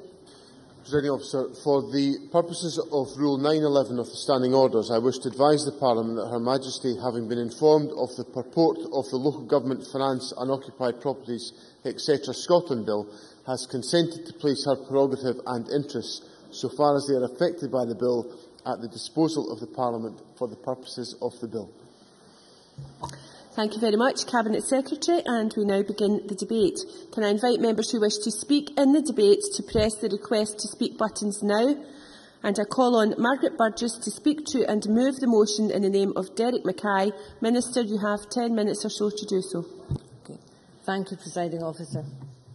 I am pleased to open the Stage 3 debate today on the Local Government, Finance, Unoccupied Properties, etc. Scotland Bill, and move the motion that the bill is passed. I would like to thank the Local Government and Regeneration Committee in particular for their scrutiny throughout the parliamentary stages of this bill, and I would also like to thank all those organisations and individuals who provided oral and written evidence to the Parliament. This bill is a key part of our wider work to reduce the number of empty properties, whether they are homes or non-residential properties, so that we can make best use of existing buildings and minimise the number of properties falling into disrepair and becoming a blight in our communities. Long-term empty homes frequently fall into disrepair and can attract vandalism and other forms of crime. They reduce the value of surrounding properties and can reduce the perception of a neighbourhood as being a good place in which to live. This in turn reduces the quality of life for residents.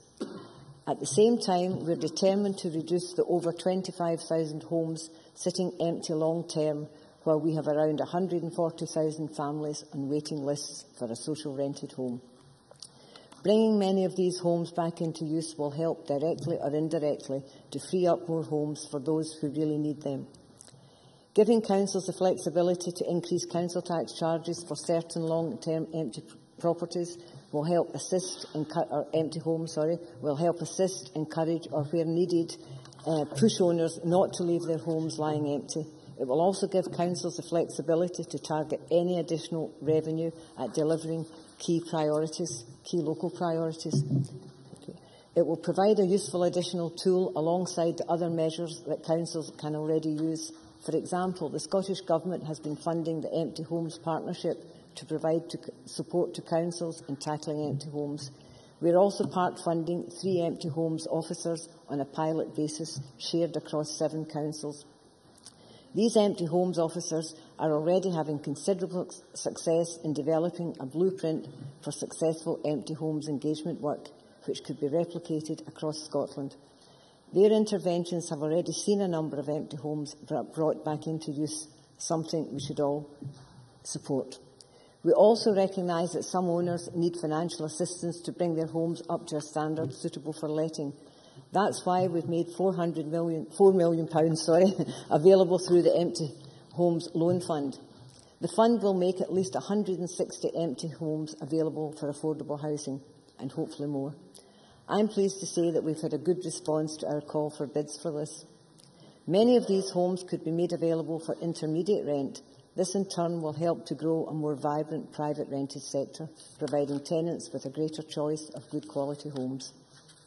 We've listened to stakeholders, Parliament and others through the development of our proposals for the council tax increase, and have amended our proposals as the policy has been developed through active engagement. Examples of changes include limiting exceptions to the increase to only those who are actively trying to bring their homes back into use, either for sale or let, and bringing forward Stage 2 amendments to increase the maximum level of penalty charge. A council can charge an owner who fails to provide information about whether their home is unoccupied. That's been increased from £200 to £500. Limit within the bill itself the maximum amount of council tax increase to 100% of the applicable standard rate, rather than just placing these restrictions in the regulations. We've also recently consulted on our proposals for draft council tax regulations, and I would like to thank everyone who gave their views. Responses are currently being analysed, and we're considering some changes in the light of the comments made. I recognise some of the administrative challenges implementing a council tax increase is likely to bring, but I'm keen to make sure the new regulations can be enforced to help tackle owners deliberately leaving their homes empty. At the same time, I want to leave enough flexibility to avoid penalising those who are genuinely trying to bring their home into use, for example, by renting or selling it. And I hope to be able to lay a set of revised regulations in December. The bill will also enable us to bring forward regulations to reduce the level of empty property relief for empty commercial properties once they've been empty for over 3 months. I'll take an intervention. Hanzala Malik. Thank you very much for that. I was just wondering if the Minister would consider under secondary legislation to change that period of time for small businesses only from 3 months to 6 months. It's a very small period I'm asking for, and it's really to try and support small businesses, because many times when small businesses change hands, it can take up to 3 to 4 months just simply to change the suitability of the business. And small businesses and small business owners will welcome that small relief that you would give. Minister. Yeah. Many of those businesses would be exempt in any case from the small business rates, but the Minister for Local Government and Planning has said he will be reviewing the regulations, and it may form part of his review. As the Minister for Local Government, I keep mentioning the Minister for Local Government and Planning here, has said previously he's continuing to talk to stakeholders about the provisions as the regulations are taken forward. This bill will allow regulations to reduce the discount empty properties receive after the first 3 months to 10% from April 2013. But unlike in England, industrial and listed properties will, however, continue to receive 100% relief for as long as they're empty. And as a result of the Stage 2 amendment lodged by Derek Mackay, we also intend to provide a new relief for properties empty for a year or more, which are subsequently brought back into use. Together, these changes will create new incentives to reduce the prevalence of empty properties which are blighting our high streets. Finally, I'm also grateful to the Local Government Committee for its strong support for the abolition of the Housing Support Grant.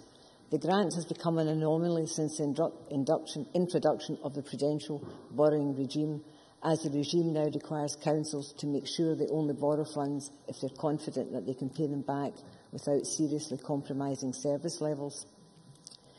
Ending the Housing Support Grant will allow us to make better use of our funding for housing by focusing only on key priorities, including funding new homes for people who need them, rather than helping to pay councils interest in historic debts. We recognise, however, Shetland Island Council has continuing high levels of housing debt, but we also recognise that the Council has been working hard to reduce this debt. And as I said earlier in response to Tavish Scott's proposed amendment, I can confirm that the Scottish Government has made Shetland Island Council an offer of transitional funding, which will assist the Council in tackling its housing debt. And I'm very pleased to say that this offer has been accepted by the Leader of the Council. In conclusion, if you vote for the Local Government Finance, Unoccupied Properties, etc. Scotland Bill, you'll be voting for a key tool to assist and complement our wider efforts to reduce the number of empty properties, whether they are homes, shops or other commercial premises. I move. Thank you very much. I now call on Sarah Boyack, 7 minutes. I want to start by thanking those who've given evidence to the committees dealing with the bill, to the organisations who've lobbied us and to the committee clerks. Labour has been clear from the outset that we share the objective of bringing empty properties back into productive use, whether they are commercial or residential. It's in no one's interest that properties lie empty, bringing an area down, being vulnerable to vandalism and not making the best use of those properties. We also understand the financial pressure that the Scottish Government faces, and in particular the Minister's challenge of trying to deal with the reality of the Finance Secretary's decision on his budget.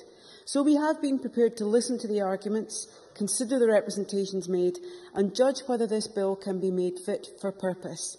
There is a huge contrast between the handling of the bill on non-domestic rates and the section on empty housing, and I want to take them in turn. In relation to non-domestic rates, we know about the experience of similar measures in England. Since they were introduced, we've had a recession, a banking crisis, and it's clear that those measures did not deliver on the aspirations that ministers had for them. They actually made things worse. And on the basis of the evidence we have presented, we do not believe that these proposals will do what the minister believes they will do. And throughout this process, there has been a lack of rigour in calculating the potential impact of this bill, particularly in relation to non-domestic rates.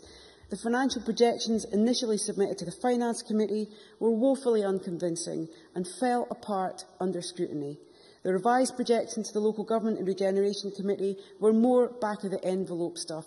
Every time we get another projection, you know there's going to be a big hole in it, and you know that the key issues haven't been properly looked at. And without a proper business and regulatory impact assessment, which would have let Parliament test the evidence in the light of the comments by interested parties in these projections, that is a fundamental weakness in this bill, because the financial projections are simply untested assertions. And moreover, the experience in England is not just about the impact on business, but the experience in England shows that the amount of money that the Minister claimed will be raised won't actually materialise. And the business community simply don't believe that the proposals will help. They believe that they will make matters worse at a terrible time for Scottish business. The main reason that business and commercial properties are unoccupied is that there's a lack of demand. And these proposals do not address that basic problem, even with the minor changes the Minister have made. Now, if you take the amount the Scottish Government claims this measure will raise compared with the overall budget, it is indeed projected to be a relatively small amount. But in the current economic climate we're in, the lack of demand, the difficulty of securing finance for development, these proposals have the ability, they will create a disproportionate effect on business and the public sector. And a proper assessment should have been carried out. We made these points during the Tory debate, during Stage 1, during Stage 2 and again today. And I am deeply disappointed that the Minister was not prepared to acknowledge the weight of criticism and the weight of the evidence that was put to him. The regulations that follow will be on a take-it-or-leave-it basis. There will be no opportunity to amend the proposals, and SNP ministers will use their majority to push them through regardless of their impact. We all know that. And the truth is that our local councils are struggling. They've already taken 83% of the Scottish Government's budget cuts last year. They're facing underfunded council tax. And we all know that there are thousands of jobs disappearing. Yes, disappearing in local authorities. Derek Mackay. Of course, none of those figures are true, but even the 88% figure that the Labour Party have conjured actually excludes non-domestic rates, £2.3 billion from the local government settlement. But my question is, the member has cited the evidence of the experience in England. Put assertion and opinion to one side. What evidence are you referring to? Sarah Boyack. Evidence that was presented to committee and that we have had presented to us as MSPs, because it's not just demolitions in the industrial sector, it's also demolitions in the commercial sector. It's also been reported to... No, I've answered your point. You asked what evidence, I've told you. It's also been told to us that the amount of speculative development, I think it was by town centre managers, has fallen off the face of a cliff. So there have been problems. No, I want to go on and answer the other point the Minister made about estimates. Glasgow City Council's estimate is that they alone will take over £1 million of the hit in terms of the increase in non-domestic rates. I wonder if the Minister disagrees with that estimate. I will repeat it for the Minister's benefit. The information I've had submitted to me by Glasgow City Council is that they alone will have to pay over £1 million as part of the non-domestic rates increase. Minister? I'm happy the member will take an intervention. Maybe you would like to have another go at citing exactly which evidence you were talking about when you said there was substantial evidence. If Glasgow City Council was right, it would suggest that more than half of all empty properties are in that particular city and should be a call to action to do something about it. I suspect the Scottish Government figures are absolutely correct. Sarah Boyack. Well, I did actually give you the source. I said it was in relation to town centre managers. I'm sure that was the reference we got. I certainly checked my evidence after today. Glasgow City Council, you've not disputed that information. They will potentially pay a big chunk of that projected 16 million. I can't see how that's automatically going to bring those empty properties back into use. There is a reason why empty properties are there. And just clobbering people is not going to help. This short bill is going to produce major financial problems for businesses that are struggling to get through these tough economic times. Only this morning, the Clydesdale Bank reported that they have suffered an 80% increase in bad debts due to the drop in value of commercial property. That is the real backdrop to this bill. The most we can now hope for is scrutiny after this bill is introduced, so that Parliament can actually return to these proposals. In relation to bringing empty housing back into use, these proposals on their own are not likely to be enough, but they may be useful to local authorities as one of the options they have, as part of the kit they have in their toolbox to regenerate communities. And while we don't believe the housing proposals are perfect, they have at least been subject to consultation. Stakeholders have been able to submit their views, and a number of those views have actually improved the final bill in front of us. It is the detail that's going to be important here. Shelters Empty Homes campaign has highlighted that there are thousands of properties which could be rented or sold and brought back into productive use. And the principle of using the Council's flexibility on council tax as a means to act as a stimulus alongside other assistance to household owners is a principle we would support. The test will be whether councils have the staff and the resources to actually make the use of these provisions. So the bill that is in front of us tonight is a deeply flawed bill. It will remain unfinished business for us because we will go back to the Minister, we will repeat the evidence that's been given to us through the committee and by a number of stakeholders. We don't believe his figures, we don't believe his proposals will deliver what he claims, and we don't believe that this bill will deliver in bringing empty properties back into productive use. I now call on Margaret Mitchell. Ms Mitchell, you've got about 5 minutes. Thank you, Presiding Officer. I can't pretend that it gives me any pleasure to speak in this Stage 3 Local Government Finance Unoccupied Property Scotland Bill debate, which will in effect rubber stamp the final stage of this bill. For given the SNP majority in the Parliament, it is a foregone conclusion that this legislation will be passed this evening at decision time. This is a bad bill which should never have seen the light of day, based as it is on the false premise that commercial property is empty through choice.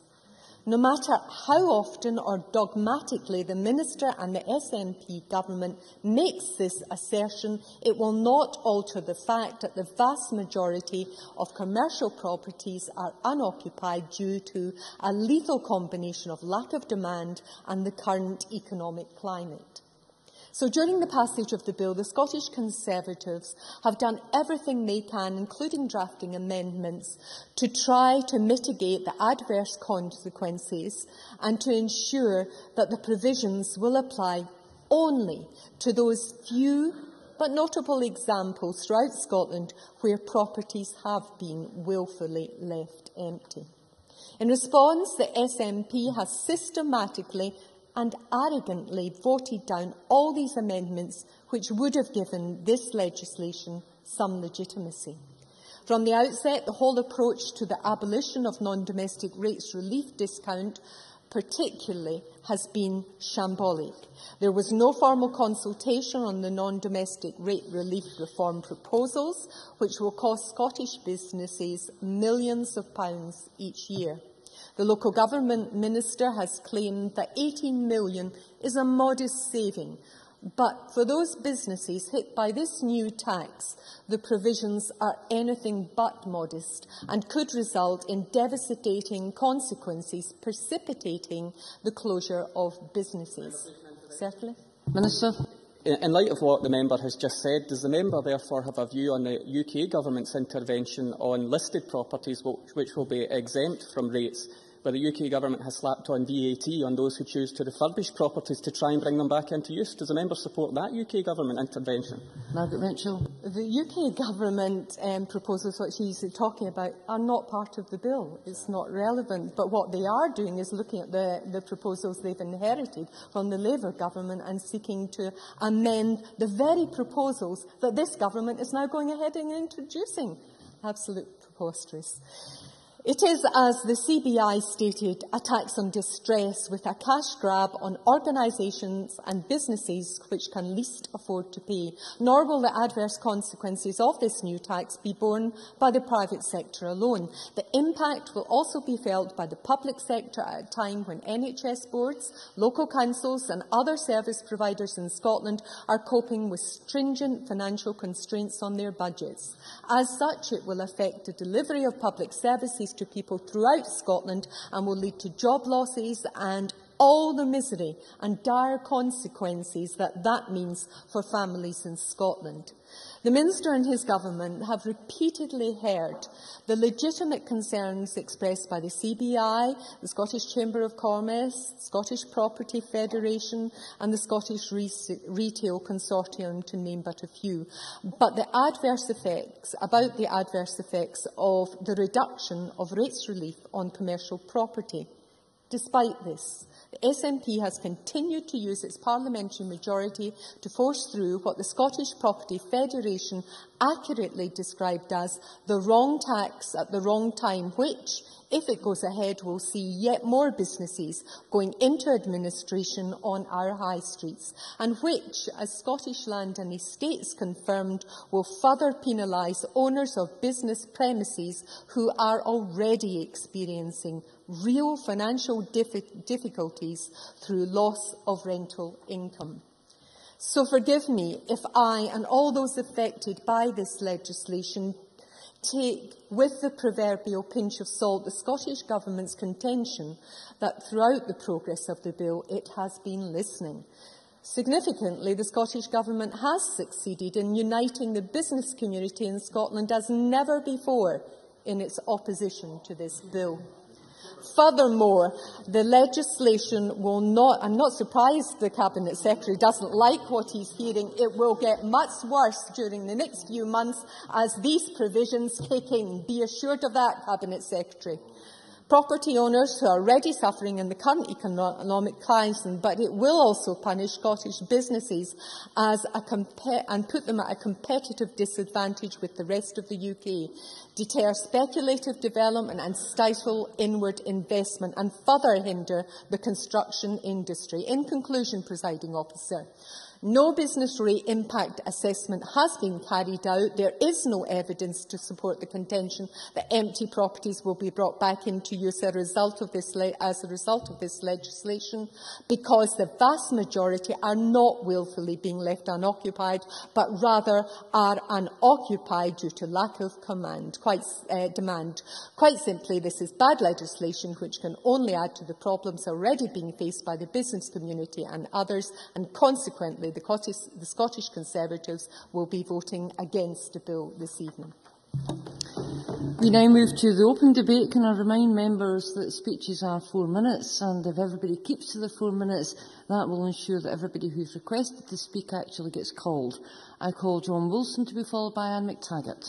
Thank you, Presiding Officer. I came to this debate as a relatively new member of the Local Government and Regeneration Committee. I was not a member of the committee at the time when the Local Government Finance, Unoccupied Properties, etc. Scotland Bill was debated at Stage 1. However, that said, it is clear to me that not all property owners have been vigorous in their approach when dealing with long-term empty properties. The proposal to allow local authorities to have a provision of increased council tax charges on long-term empty properties will have the effect of positively dealing with long-term empty homes. I equally know there have been various agencies involved, including the National Review of Town Centres, as how best to regenerate town centres. There was a general agreement by the Local Government and Regeneration Committee of the principles as outlined in the legislation proposed, although this is not without some clarification of the proposals as outlined. Clearly, some sectors of the business community, such as the Scottish Retail Consortium, are not satisfied in respect of the business rates relief issue. This has been described by some as a contentious proposal in relation to the proposal that businesses will get a 10% discount on unoccupied properties. The actual situation is that businesses have not shown sufficient incentive when they currently receive a 50% discount on unoccupied properties. I know the Minister gave a commitment at Stage 2, which confirmed the Government's intention to lay future regulations to reform empty property rates relief and create a new incentive for new occupation of long-term empty shops and offices. The Fresh Start scheme aims to provide business rates relief for a year and encourage new occupants of offices and shops that are lying empty. At Stage 2 consideration, the Government did allay the concerns noted previously at Stage 1 debate, particularly in relation to the fine not for registering an empty property going up to £500 from £200. That said, I know this matter of discretion for local authorities, but I hope the Minister keeps this matter under constant review, and whether this revised figure is sufficient, as this is not even a week's rental income for some owners. The light touch regulation associated with the landlord registration scheme came in for some criticism in the last session of the Parliament. For me and others, I trust that we can move forward and that the legislation assists in this process. The Bill's intention in terms of tackling the problem of empty properties back into use is of real merit, when according to Shelter there are some 23,000 long-term empty houses. And this was brought home to me by the empty properties lying in a village of pressured area status, where people looking for housing look enviously on an empty property, wishing that they could call that their home. But that property has been lying empty for a number of years now, with the owner having no intention of actually letting the house or selling the house on. Coming to the issue of regenerating our existing town centres, this is a tall order, especially when compared to the out-of-town shopping centres geared towards the car, makes the retail decision for some consumers not exactly a difficult choice. Take, for example, the lack of parking in towns throughout... Member needs to start bringing his remarks to a close. Thank you, Presiding Officer. In many ways, the traditional town centre has been losing out as a result of wider societal change, and the challenge is for them to find new ways of doing things differently and better.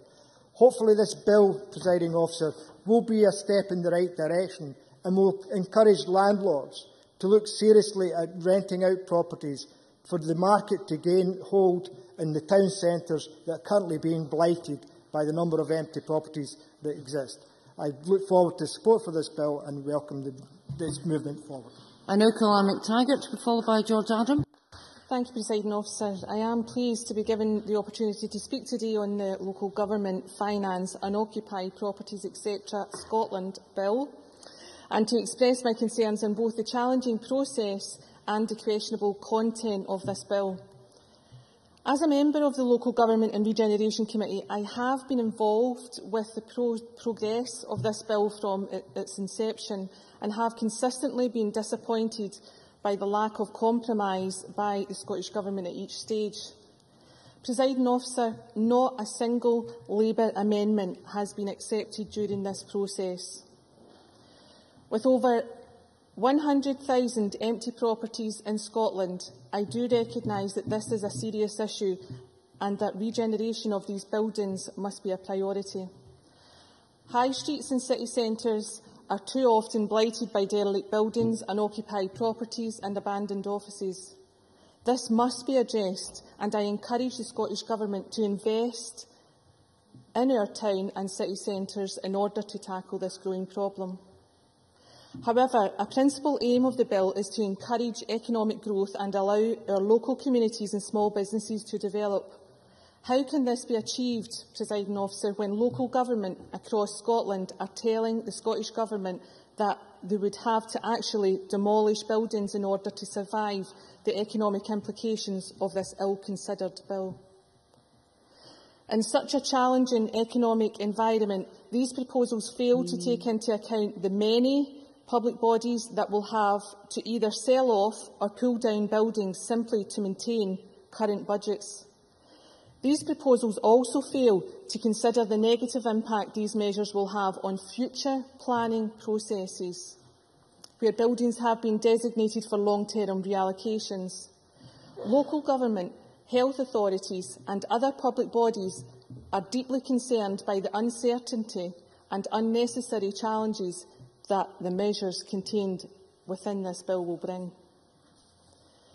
Despite this, the Scottish Government continues to claim that this bill will have a positive impact on our fragile economy and somehow encourage growth in our town and city centres. The bizarre belief that charging small businesses and public bodies more for disused buildings will result in fewer unoccupied properties is both misinformed and unfounded. The assertion that these measures will generate much-needed funds for the public purse are shamefully short-sighted, and the Scottish Property Federation has estimated that around 20% of the additional revenue generated from this bill would actually come directly from public bodies themselves. The Scottish Government have consistently sidelined the concerns of the public bodies, small business owners and town planners. It is shameful that there has been such poor quality dialogue and discussion from the SNP Government, and this bill, if passed, will be poorer and substantially less effective as a direct result. I now call on George Adam, to be followed by John Pentland. Thank you, Presiding Officer. I am extremely pleased to be speaking in this debate, not in some kind of cold academic way for me, because the town that I represent, the town that I was born in, has already been mentioned in this chamber today in a rather negative tone by one of the Labour frontbenchers. And for me, the town of Paisley is a perfect example of where we can actually go and use this as a tool to regenerate our town centres. Because if you look at Paisley High Street as an example, we have a situation where a half mile where there's about 90 different landlords, 90 different individuals that are just sitting there with shops that are now empty, and no one knows who actually has the lease at this stage to be able to regain entry into the property. And for me, the one thing I said during the campaign last year was that I was going to actually represent the people of Paisley and made a pact with them that I would put their case forward. And the High Street in Paisley is one of the things that has constantly been something that we discuss in the town for about the past 10, 15 years. And I think we're going beyond just talking about it here and actually doing something about it. Instead of just sitting there constantly complaining and debating backwards and forwards, we're actually putting something forward where we can make a difference in our towns across the whole of Scotland. And earlier on today I had two constituencies. A young member of my constituency was in the public gallery as well. They're not there now because stage 3 was obviously just too exciting for them. They've left to meet the Kingston Bridge, I think, but they've left now. But they came here and they wanted to see, because the minute we mentioned this bill, the two of them right away, without prompting, without anything else, they said that's the bill that could make the difference in our high street. Now, this is the vision thing. This is the thing we have to remember. None of us in this chamber got involved to stand here for 2.5 hours to 3 hours debating non-stop for no reason. We came here and we got involved to make a difference in our communities. And that's exactly what this is doing here. Yes, Gladys? You mentioned consulting two children. Did you actually consult any businesses in Paisley regarding empty properties? George Adam? Ironically, if you'd listened earlier on, the problem we have is actually trying to retain some of the people here because of previous administrations in Westminster and also in the Labour. But when you... Yes. Would the member welcome that we did consult businesses, indeed the bid steering group for Paisley, on this issue, and they support our direction of travel in relation to empty property rates relief? George Adam? Yes, and the other thing is, when we talked about some of the Mr Hume's contributions, some of the organisations, you have to remember, some of the organisations were mentioned purely from a business perspective and not for the greater good of the community or the town. We have people within my own area who probably, some of the property cartels who own some of the properties, do not know where Paisley or Penrith or Perth is. Their main reason for doing it is purely just because it is some part of their portfolio of properties that they have, and they're not looking at the community. So I see this as making a major difference for towns like my own. In closing, Presiding Officer, I would just like to say, for me, this bill will be part of an ongoing programme from the Scottish Government looking at the practical ways to regenerate our town centres. That means delivering on a promise that I made to the voting public in Paisley. But the whole point and benefit of this will be for the whole of the country. There are some who just see debates as some kind of academic way of just hitting each other. But for me, it's about the people that I represent and the people of Paisley and of Scotland. And this goes a long way for us delivering. I now call John Pentland to be followed by Kevin Stewart.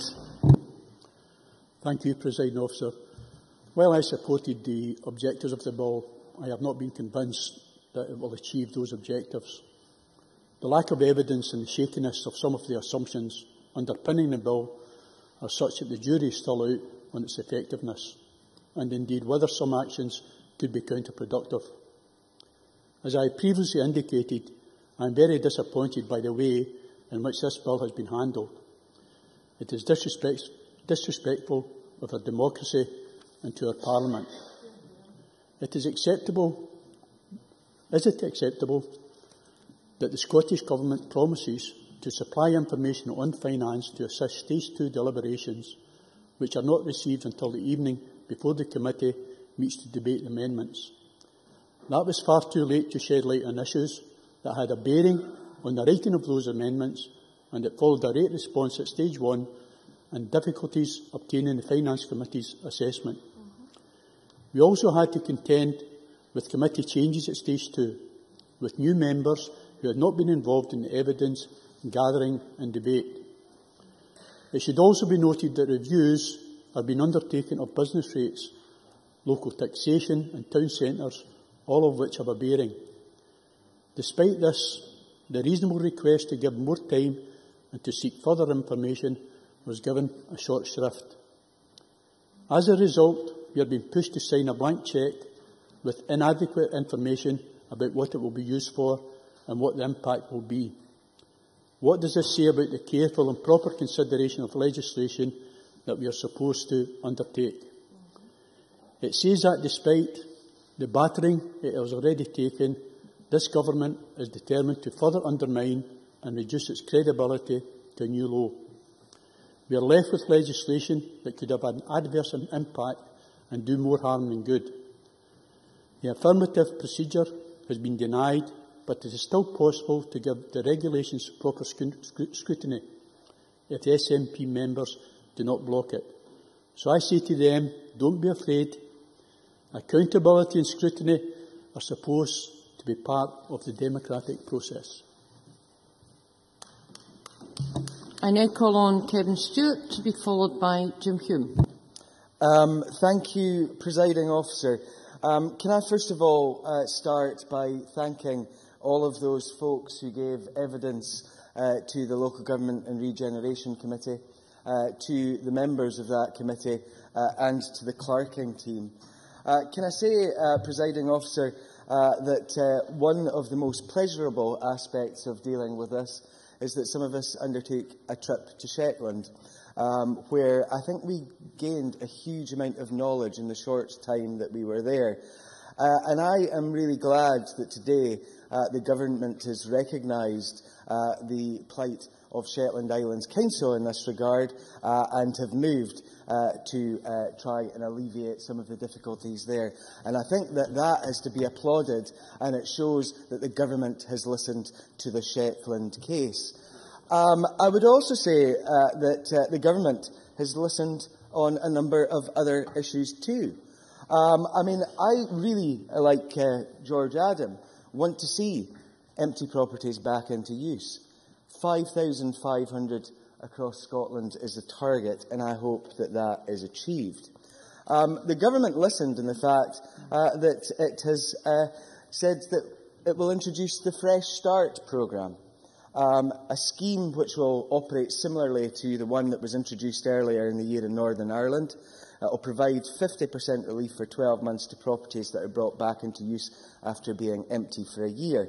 And on this, the Federation of Small Businesses has said, a rates discount for properties brought back into use is a great idea that we hope can be made to deliver for Scottish town centres and high streets. The details of the scheme will be crucial to success, and we hope that all sorts of small enterprises can benefit. And I'm quite sure that the Minister will continue his discussions with the FSB and others to make sure that that Fresh Start scheme is a success. We haven't heard very much about the situation in England and Wales today, particularly from the condemned partners over there, where the scheme operates somewhat differently, and I have to say is not as good as what is proposed here. And I just would quote the Robert Neal, the Junior Minister for Communities and Local Government, who has said that the Coalition have no immediate plans to reverse the 2008 reforms which I think are not as good as the bill that we have in front of us today. And if we look around our constituencies and nearby, there are property owners, without a doubt, who deliberately keep their properties empty for whatever reason. And in so doing, they are actually being subsidised to do that by not having to pay the rates that they should be. And I can give you an example in my old council ward in Northfield in Aberdeen, which is actually in Brian Adams' Aberdeen Donside constituency, where there's a set of shops there which have now been empty for 13 years. And it's not as though there have not been offers made. There was a suggestion that they could be taken over for community use. That was rejected, for whatever reason, by the owners at that particular point in time. And while there has been a lot about the doom and gloom of the economy, what I would say is that in many parts of the country, including in my own patch, where the recession has not hit as hard as it has elsewhere, where we have property owners who are deliberately keeping properties empty. And that, I think, has got to be resolved. I think, as I said at the very beginning, Presiding Officer, the Government has listened. It has listened in the case of Shetland Islands Council. It has listened in the case of small business and has come up with a Fresh Start scheme. And I hope that the Government will continue to listen to those, and I'm sure I see the Minister nodding, they will continue to listen to those who are affected by this, and I hope that we see those 5,500 empty properties back into use sooner rather than later. Thank you, Presiding Officer. I now call on Jim Hume to be followed by Michael McMahon. Thank you, Presiding Officer. I'll start by appreciating the Minister's very much last-minute announcement on our phone call today with Shetland Council, and though there's not any detail on that as such, but proof that I think that my colleague Tavish Scott's amendment has pushed the Government to finally acting on the Shetland question. But unfortunately this has been a disappointing day for business in Scotland, but also a disappointing day for jobs in Scotland. It's a clear message from this Government they're not open for business and want to tax businesses at a time that we should be encouraging business, at a time when we should be in particular encourage business to invest in making commercial property so that Scotland can be primed and set to grow out of the recession. The Government hasn't carried out a Timaeus business impact study on the consequences of this bill, has failed to deliver a consultation on time, has not considered the committee's views on the implications of hammering hard-hit businesses, businesses that employ people, making it more expensive to provide job opportunities. Businesses that are the heart of our struggling town centres will struggle to invest to bring life back into the hearts of our communities. This is the Government of a majority, just, but still intent in bulldozing their ill-thought plans onto the very part of Scotland that is struggling just now, our town centres and those who employ our Scottish people. I mentioned many quotes. I could go on with other quotes, such as that this will have a devastating impact on Scotland's most economically vulnerable regions. It will be a deterrent to new commercial development, and others have said that it will be a barrier to investment in our ailing town centres and will stifle and suppress growth. So I don't agree with Kevin Stewart. The Government hasn't listened fully to those who know better. This Government has shown its true colours, not been open for business, nor considering the effects of poor legislation on the economy and on jobs that are much needed at this time. This bill in no way, in my view, encourages businesses to let their properties out to other businesses. It positively discourages investment in commercial property. Commercial property, as I state, is needed to boost Scotland out of recession. Commercial property that is needed to boost our town centres, and commercial properties that is at the heart of where jobs are created in Scotland. Why ignore concerns? Why threaten jobs only in the hope of gaining some short-term rates from businesses? If this Government had listened and actually consulted, it would be, the Minister can address my comments in his summing up, consulted, it wouldn't be in a position of threatening business growth as it is today. Fergus Ewing, at questions today, stated that it's small businesses that are the backbone of Scotland. It's small businesses that create jobs. It's those small businesses that are being kicked in the back today. We shall not be supporting the bill. I now call on Michael McMahon. Thank you, Presiding Officer. In 13 years as a member of this Parliament, I've seen quite an array of legislation go through this place. Some of it is vitally important, and some of it is technical in nature and bewildering at times in its meaning and its outcome. Some of it has tested my loyalty to the maximum, and some that this Government has brought forward since it came into office has tested my ability to treat it at face value and give it my support. I have supported some pieces of legislation and then regretted having done so afterwards. However, without a doubt, this legislation before us today is the worst that I can recall in respect of its policy intention and its technical merits. This is a badly conceived and intransigently pursued in a way I have never experienced before, and I hope I never encounter again. I strongly oppose the Offensive Behaviour Bill and take pride in having voted against it. However, even in doing so, I was always prepared to believe that the Government was genuinely seeking to address a major problem in Scottish society, even if I fundamentally disagreed with the efficacy of what they were proposing. and its potentially detrimental unintended consequences. But this bill, however, has nothing to commend it at all. It is not properly evidenced, it is not just poorly evidenced, but it contains no evidential sustenance at all. Previous speakers have highlighted the flaws running through this bill, both root and branch. But it's the Scottish Chambers of Commerce that I'll quote to highlight just how badly I think this legislation sits. For it was they who said that the Scottish Government is demonstrating at best a total lack of understanding of the pressures facing business in Scotland today. The evidence from the legislation introduced in England in 2008 is there for all to see, yet the Government refuses to take it on board. There is truly none so blind as those who will not see. Minister? Again, I inquire the same question asked of Sarah Boyack. What evidence are you referring to specifically? I'll refer you to the evidence brought forward to the Finance Committee by the Scottish Property Federation as an example, but there was more than that. The CBI, others have brought forward evidence. They've looked at what's happened in England, they've looked at the detriment, they've looked at the businesses being knocked down rather than being regenerated. The evidence is there, Minister, you just do not want to see it. Sure. John Mason.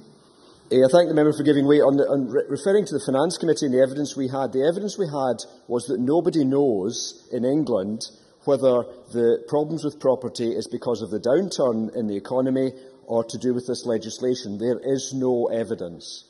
Mr McMahon, I can give you a little more time, given that you've taken interventions. Thanks very much, Presiding Officer. At the time, and John Mason was there, he heard the evidence that I've just referred to. The fact of the matter is the Government were asserting that this would bring 5,000 empty properties back into circulation. There is no evidence whatsoever to back that assertion up. Whatever you want to say about what happened in England, we know that it's had a detrimental impact. It was introduced at the wrong time and in the wrong way, and it was a Labour government that introduced it. So why would you want to copy what they're doing at Westminster when it has not worked?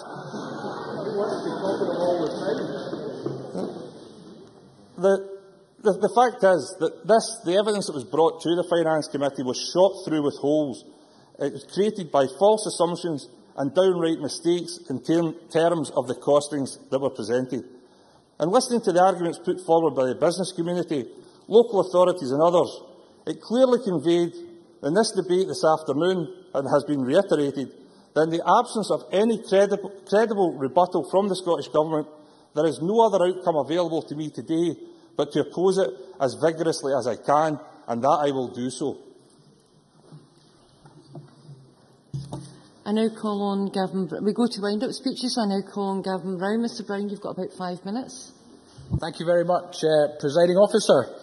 The first fundamental question, I think, to ask about any bill is there a problem that needs to be addressed? And the obvious answer to that is yes. Quite clearly, there are far too many empty homes and empty properties across Scotland. And I think there's political support for that right across the Chamber and right across the country. But the second question you have to ask about any piece of legislation is, will this legislation solve the problem that it is designed to tackle? And to that, there is a resounding no to the question. There is no evidence whatsoever presented in written form, presented in evidence to committees, or even presented at a late stage by the Government that it will have any impact on the problem. We keep hearing about the figure, the magical figure of 5,500 properties.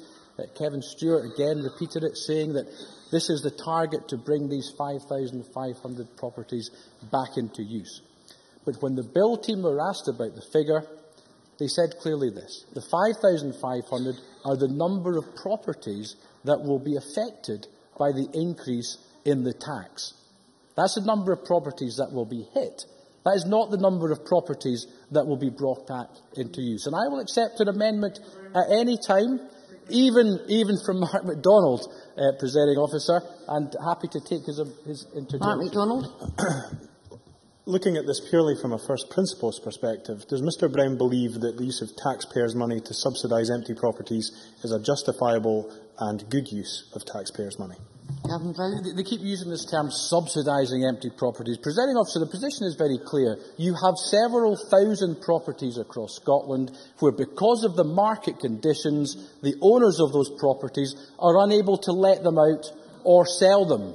That is no fault of their own. If you look at the numbers there were 10 years ago compared to the numbers you have today, the vast majority of them are empty because of market conditions. So I turn the question round and say, is it fair to penalise those by almost doubling their tax overnight purely because they happen to be unlucky? It is a tax, as Margaret Mitchell said, on the distress of those properties. Now, the Minister wanted to talk about evidence. Now, they've been having provided none at all by the Scottish Government that this will make any impact on the number of properties.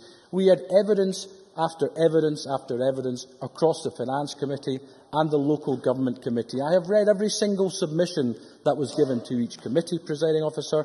I sat in on every evidence session and read every evidence session of the Local Government Committee. There is not a single person I can identify, other than the Government or a Minister, that thinks this bill is a good idea. Every single organisation put forward their fears and their concerns, and it's not just business organisations, as was alluded to by Patrick Harvey earlier.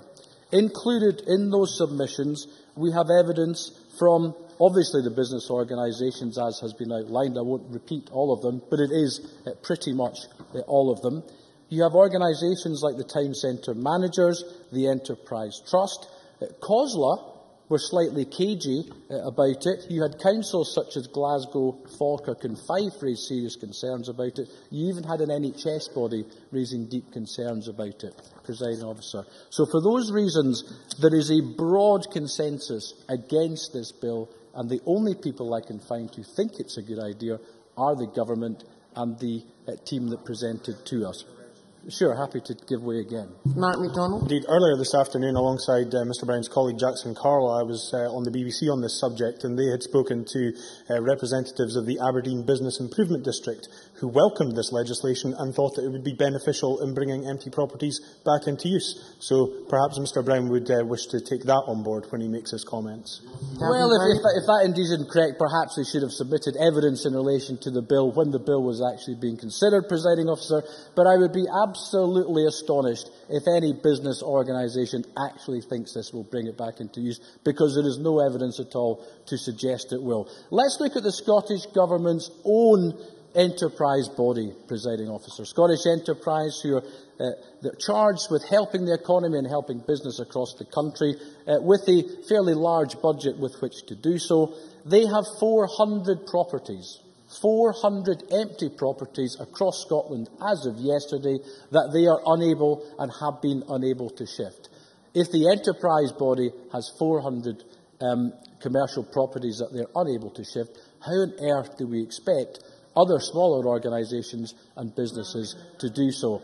My time, I'm afraid, Mr Brodie, I understand is up. We are left with a total turkey of a bill, Presiding Officer, and on that basis we will be opposing it come decision time today. And I call on Sarah Boyd. Ms Boyd, you've got 7 minutes. Thank you, Presiding Officer. Well, members have highlighted their fears today about the impact this bill is likely to have on our hard-pressed business community. Labour members started off from the principle of supporting the idea behind the bill of bringing empty properties back into use. So we interrogated these proposals and we listened to the concerns raised by stakeholders. And John Pentland and Michael McMahon both highlighted the procedural problems in terms of handling this bill, but also the evidence that was presented. And no doubt the Minister will be remonstrating with those who bring him unhappy news. But if you look at the number of major shopping centres that are now being constructed, we're at a 20-year low. Now, yes, that is partly due to the recession, but the representations we've had from the organisation that deals with the construction of shopping centres in the UK is firmly of the view that the additional burden placed by losing their empty property rates once you've got new properties built is simply a financial risk they cannot afford to take, because it's not just the recession in terms of people not shopping, it's also the lack of finance from banks. It has altered the financial calculations that they make. So yes, there are problems in the business sector, and yes, we have had it reported to us. And we also know that the number of empty properties has actually increased in England and Wales from 5 to 15% during the same period. Now, there have been changes made to the bill relating to empty housing, which we do welcome. We now think that local authorities have appropriate discretion. They can decide when and how and where they use these proposals. They'll be able to charge more realistic penalties for those who don't cooperate, providing the information. But on their own, and we all know this, these proposals will not be enough to bring back the estimated 23,000 homes which Shelter estimates are currently lying vacant. And they are right to say that we need a package of measures, advice and information for empty homeowners, and incentives such as loans and grants to bring homes back into use. I also want to put the argument that Glasgow City Council have made about the issue of enforced sale procedures. They believe that the Community Empowerment and Renewal Bill should give them that power. It's a power that exists in England. I hope the Minister will look at this seriously.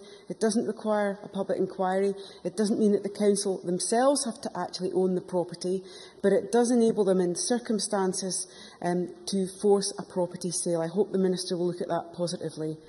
We all know that councils are cash-strapped. That's one of their main concerns, is their ability to actually use these proposals, about whether they have the staff and the resources to actually put in place the mechanisms to use them in practice. They're also working extremely hard to deal with the huge pressure that's coming on them now, and particularly in their housing departments, to help people struggling to make ends meet keep their houses because of the Tory welfare proposals.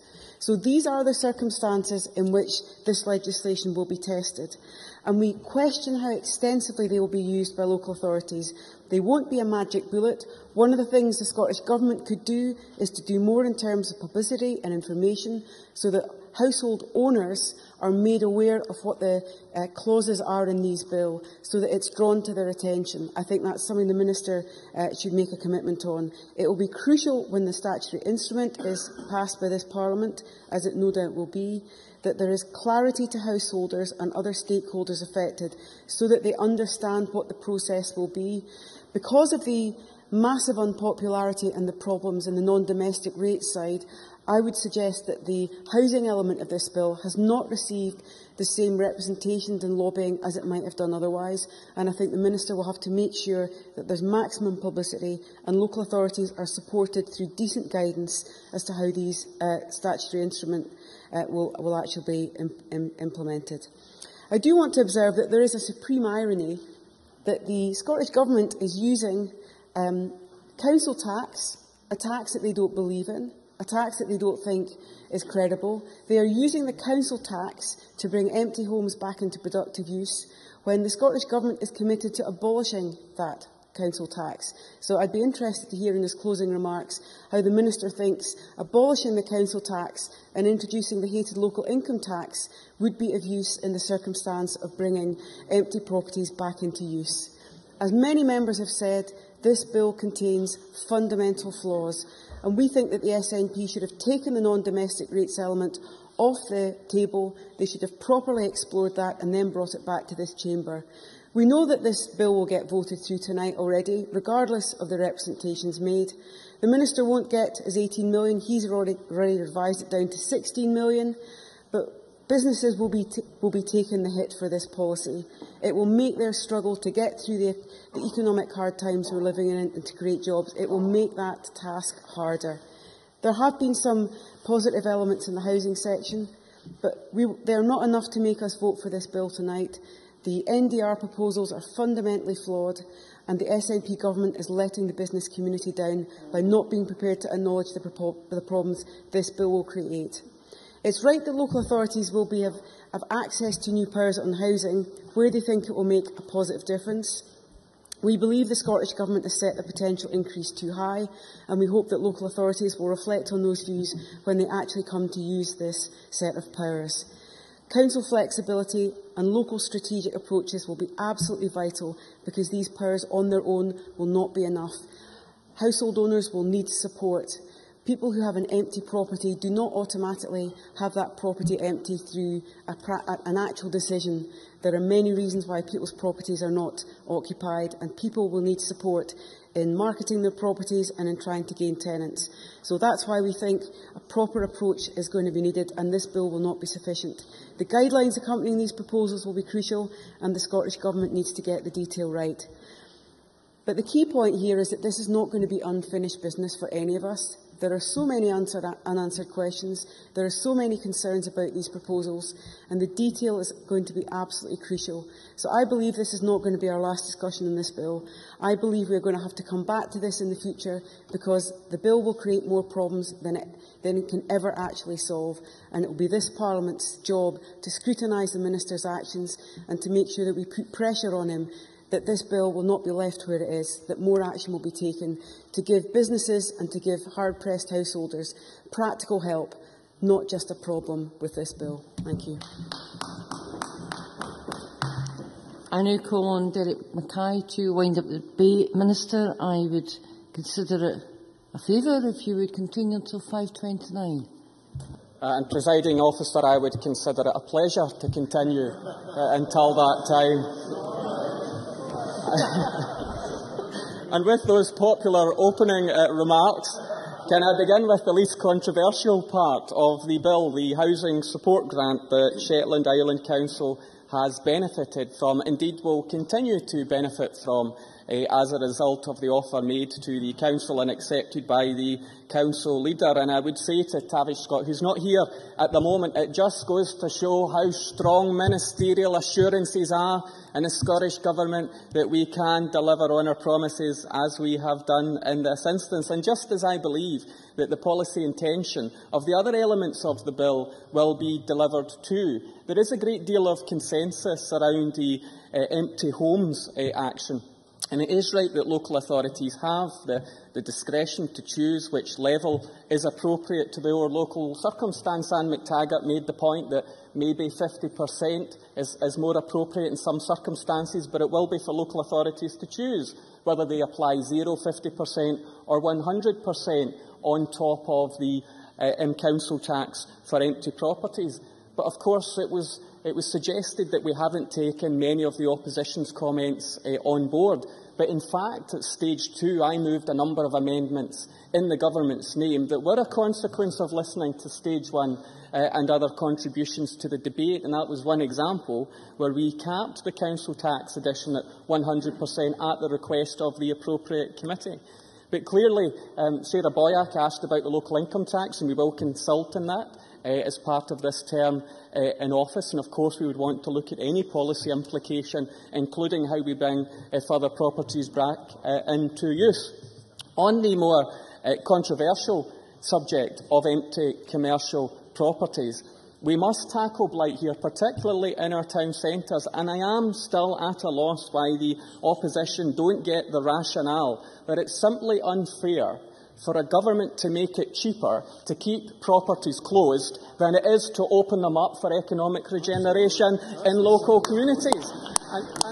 It would be wrong to suggest that there is not support for this policy. There is a great deal of support for this policy, whether it's travelling to business improvement districts or local communities who don't see why their taxes are contributing to a subsidy to keep properties closed. But Margaret Mitchell was wrong to suggest that we have a rates relief system in Scotland that's less generous than any other part of the United Kingdom. In fact, within all of these islands, the reliefs we give to Scottish business is more generous than any other part of the United Kingdom, now costing over £500 million, but appropriate targeting to local businesses. In fact, 3 in 5 premises in the commercial sector pay 0 or reduced business rates as a result of the policies of this government that the Conservatives used to support but voted against at the last budget. Of course. Margaret Mitchell. Very much for taking the intervention, Minister. Do you confirm that as a result of this government's policies, businesses in Scotland are now facing over 100 million more in taxation than businesses south of the border, in the form of the retail levy and now the unoccupied properties tax? Minister? I can actually confirm that the rates relief offered in Scotland is more generous than any other part of the United Kingdom. And the poundage delivered by this SNP government was matched to England, which was even more generous than was the case under the previous Labour executive, or indeed the Conservatives. On the subject of consultation, I would argue that to have ticked a box on a BRIA and left it that would have been unacceptable in these circumstances, and that's why I have engaged with many members within the private sector. If you'll let me make more progress, because a number of questions you wanted answers to. So there has been ongoing consultation, engagement and refinement of our policy, such as the Fresh Start initiative, that I can't believe that the Liberal Democrats will vote against, because it delivers an incentive for rates relief to those people who actually bring unused properties back into use, which is supposedly a position that they would support. And I will return to Parliament to ensure that the regulations are given the kind of robust interrogation that you would expect, but that will be consistent with equivalent relief, such as the small business bonus. And I've also committed the government to post-legislative scrutiny so that we can test the impact of this policy in our communities. And I know the Conservatives have talked about a tax on distress, and I certainly bow to their experience in delivering taxes that cause distress. For example, the VAT rise to Scottish business cost £1 billion to Scottish business, to Scottish consumers, and where was the BRIA on that? Or indeed their approach on listed properties that applied VAT to those people who were trying to refurbish listed properties in Scotland. This is not an operational tax or a property tax. It is a property tax. Now, I've asked a number of members in the opposition, point to your evidence, of course. Gavin Wright. I think I heard him correctly. I wrote it down. He suggested it would just have been ticking a box, having a BRIA. BRIAs came about as a result of the Regulatory Review Group, an outstanding group set up, I have to say, by this government, by Mr Swinney in particular. They're an excellent idea that can make legislation far, far better. Will he retract his statement that having a BRIA is simply ticking a box? Minister? I'm saying that I support the BRIA approach, but in relation to this, the level of engagement that I have deployed is better than that which you would have received if it was only a BRIA in relation to empty property rates relief. Please let me make some progress. I asked a number of opposition members for the evidence, and the response was, you know, the evidence.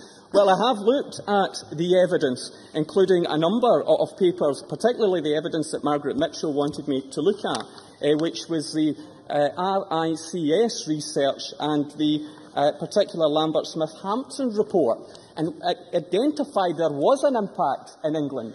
There was demolition of properties to avoid non-domestic rates. But it was industrial properties, so this government's response is to exempt industrial properties from the variation, which shows we have been able to respond. Can I also turn to further evidence and support? The Association of Town Centre Managers has been mentioned. I can say the most recent statement from the Association of Town Centre Managers is actually that the Association of Town Centre Management Scotland welcomes the government's plans to offer a 50% discount to businesses entering long-term vacant property for the first 12 months under the Fresh Start scheme as a credible package of measures to support town centres and high streets being introduced by the government. We think this can help stimulate growth in the economy. That's the position from the Association of Town Centre Managers. Gavin Wright. The member rather flippantly waved the Lambert-Smith-Hampton report about. Can you tell me where in that report does it say, as he just said, it was only industrial property that has been demolished? Minister. Page 2, the bottom paragraph, the sector most impacted by EPR is industrial property. Most impacted. So it seems a logical response for the Scottish Government to exempt industrial property, just as we have done for listed property.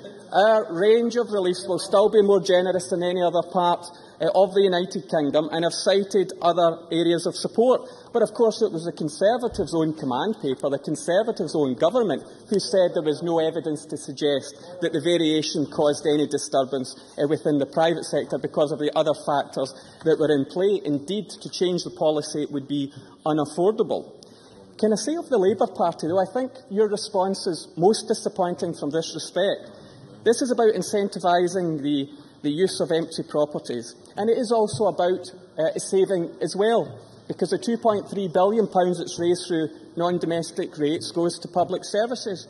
But why is it that the Labour Party say, in terms of what's on and off the table, that free prescriptions is not to be delivered, free education can no longer be afforded, free personal care can no longer be afforded, free travel and the council tax freeze for hard-pressed families are unaffordable, but the £18 million subsidy to businesses to keep your premises closed, that is on the table and that can be afforded. I think it says much about the Labour Party's sense of priorities at this point in time. It would be fair to say, I'm in my final minute, it would be fair to say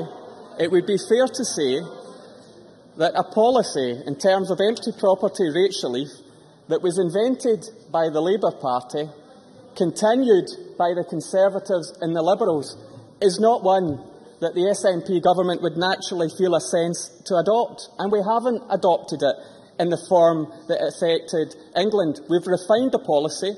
We've built on some of its impacts to ensure that those are mitigated in Scotland by providing the exemptions, considering it within the most generous package of rates relief in the United Kingdom, and looking at the incentive scheme in Northern Ireland. We've made sure we've got the balance right that tackles the blight of empty properties within our town centres, across Scotland and for empty homes, to ensure that we can appropriately deploy policies that contribute to the regeneration of our country and sustaining, quite importantly, the balanced budget that Mr Swinney has been able to do for a number of years. And all we've had from the opposition is opportunism, but a lack of alternatives. So I commend this bill to Parliament to ensure that we can tackle the issue of blight right across Scotland.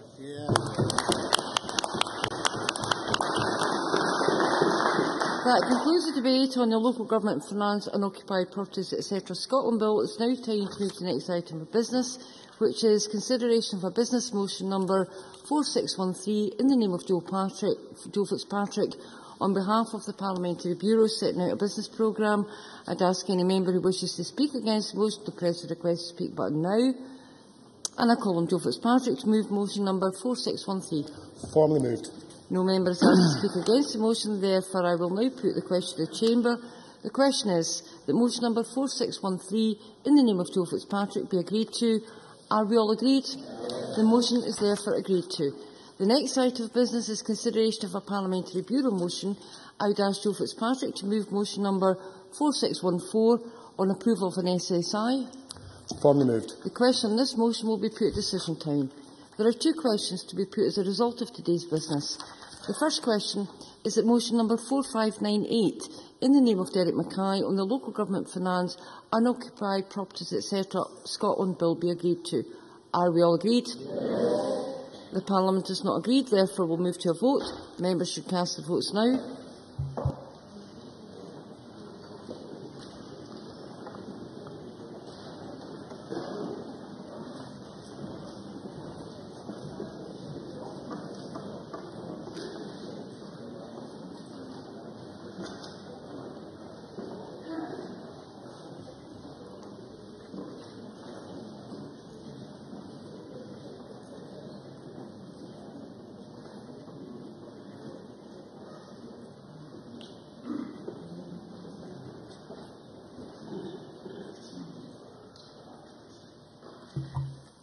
The result of the vote on motion number 4598 in the name of Derek Mackay is as follows.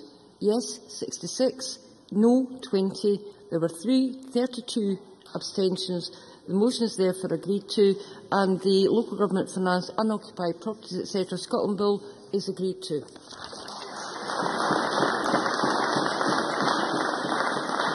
The next question is that motion number 4614 in the name of Joe Fitzpatrick on approval of an SSI be agreed to. Are we all agreed?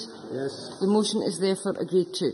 That concludes decision time. We now move to members' business. Members who are leaving the chamber should do so quickly and quietly.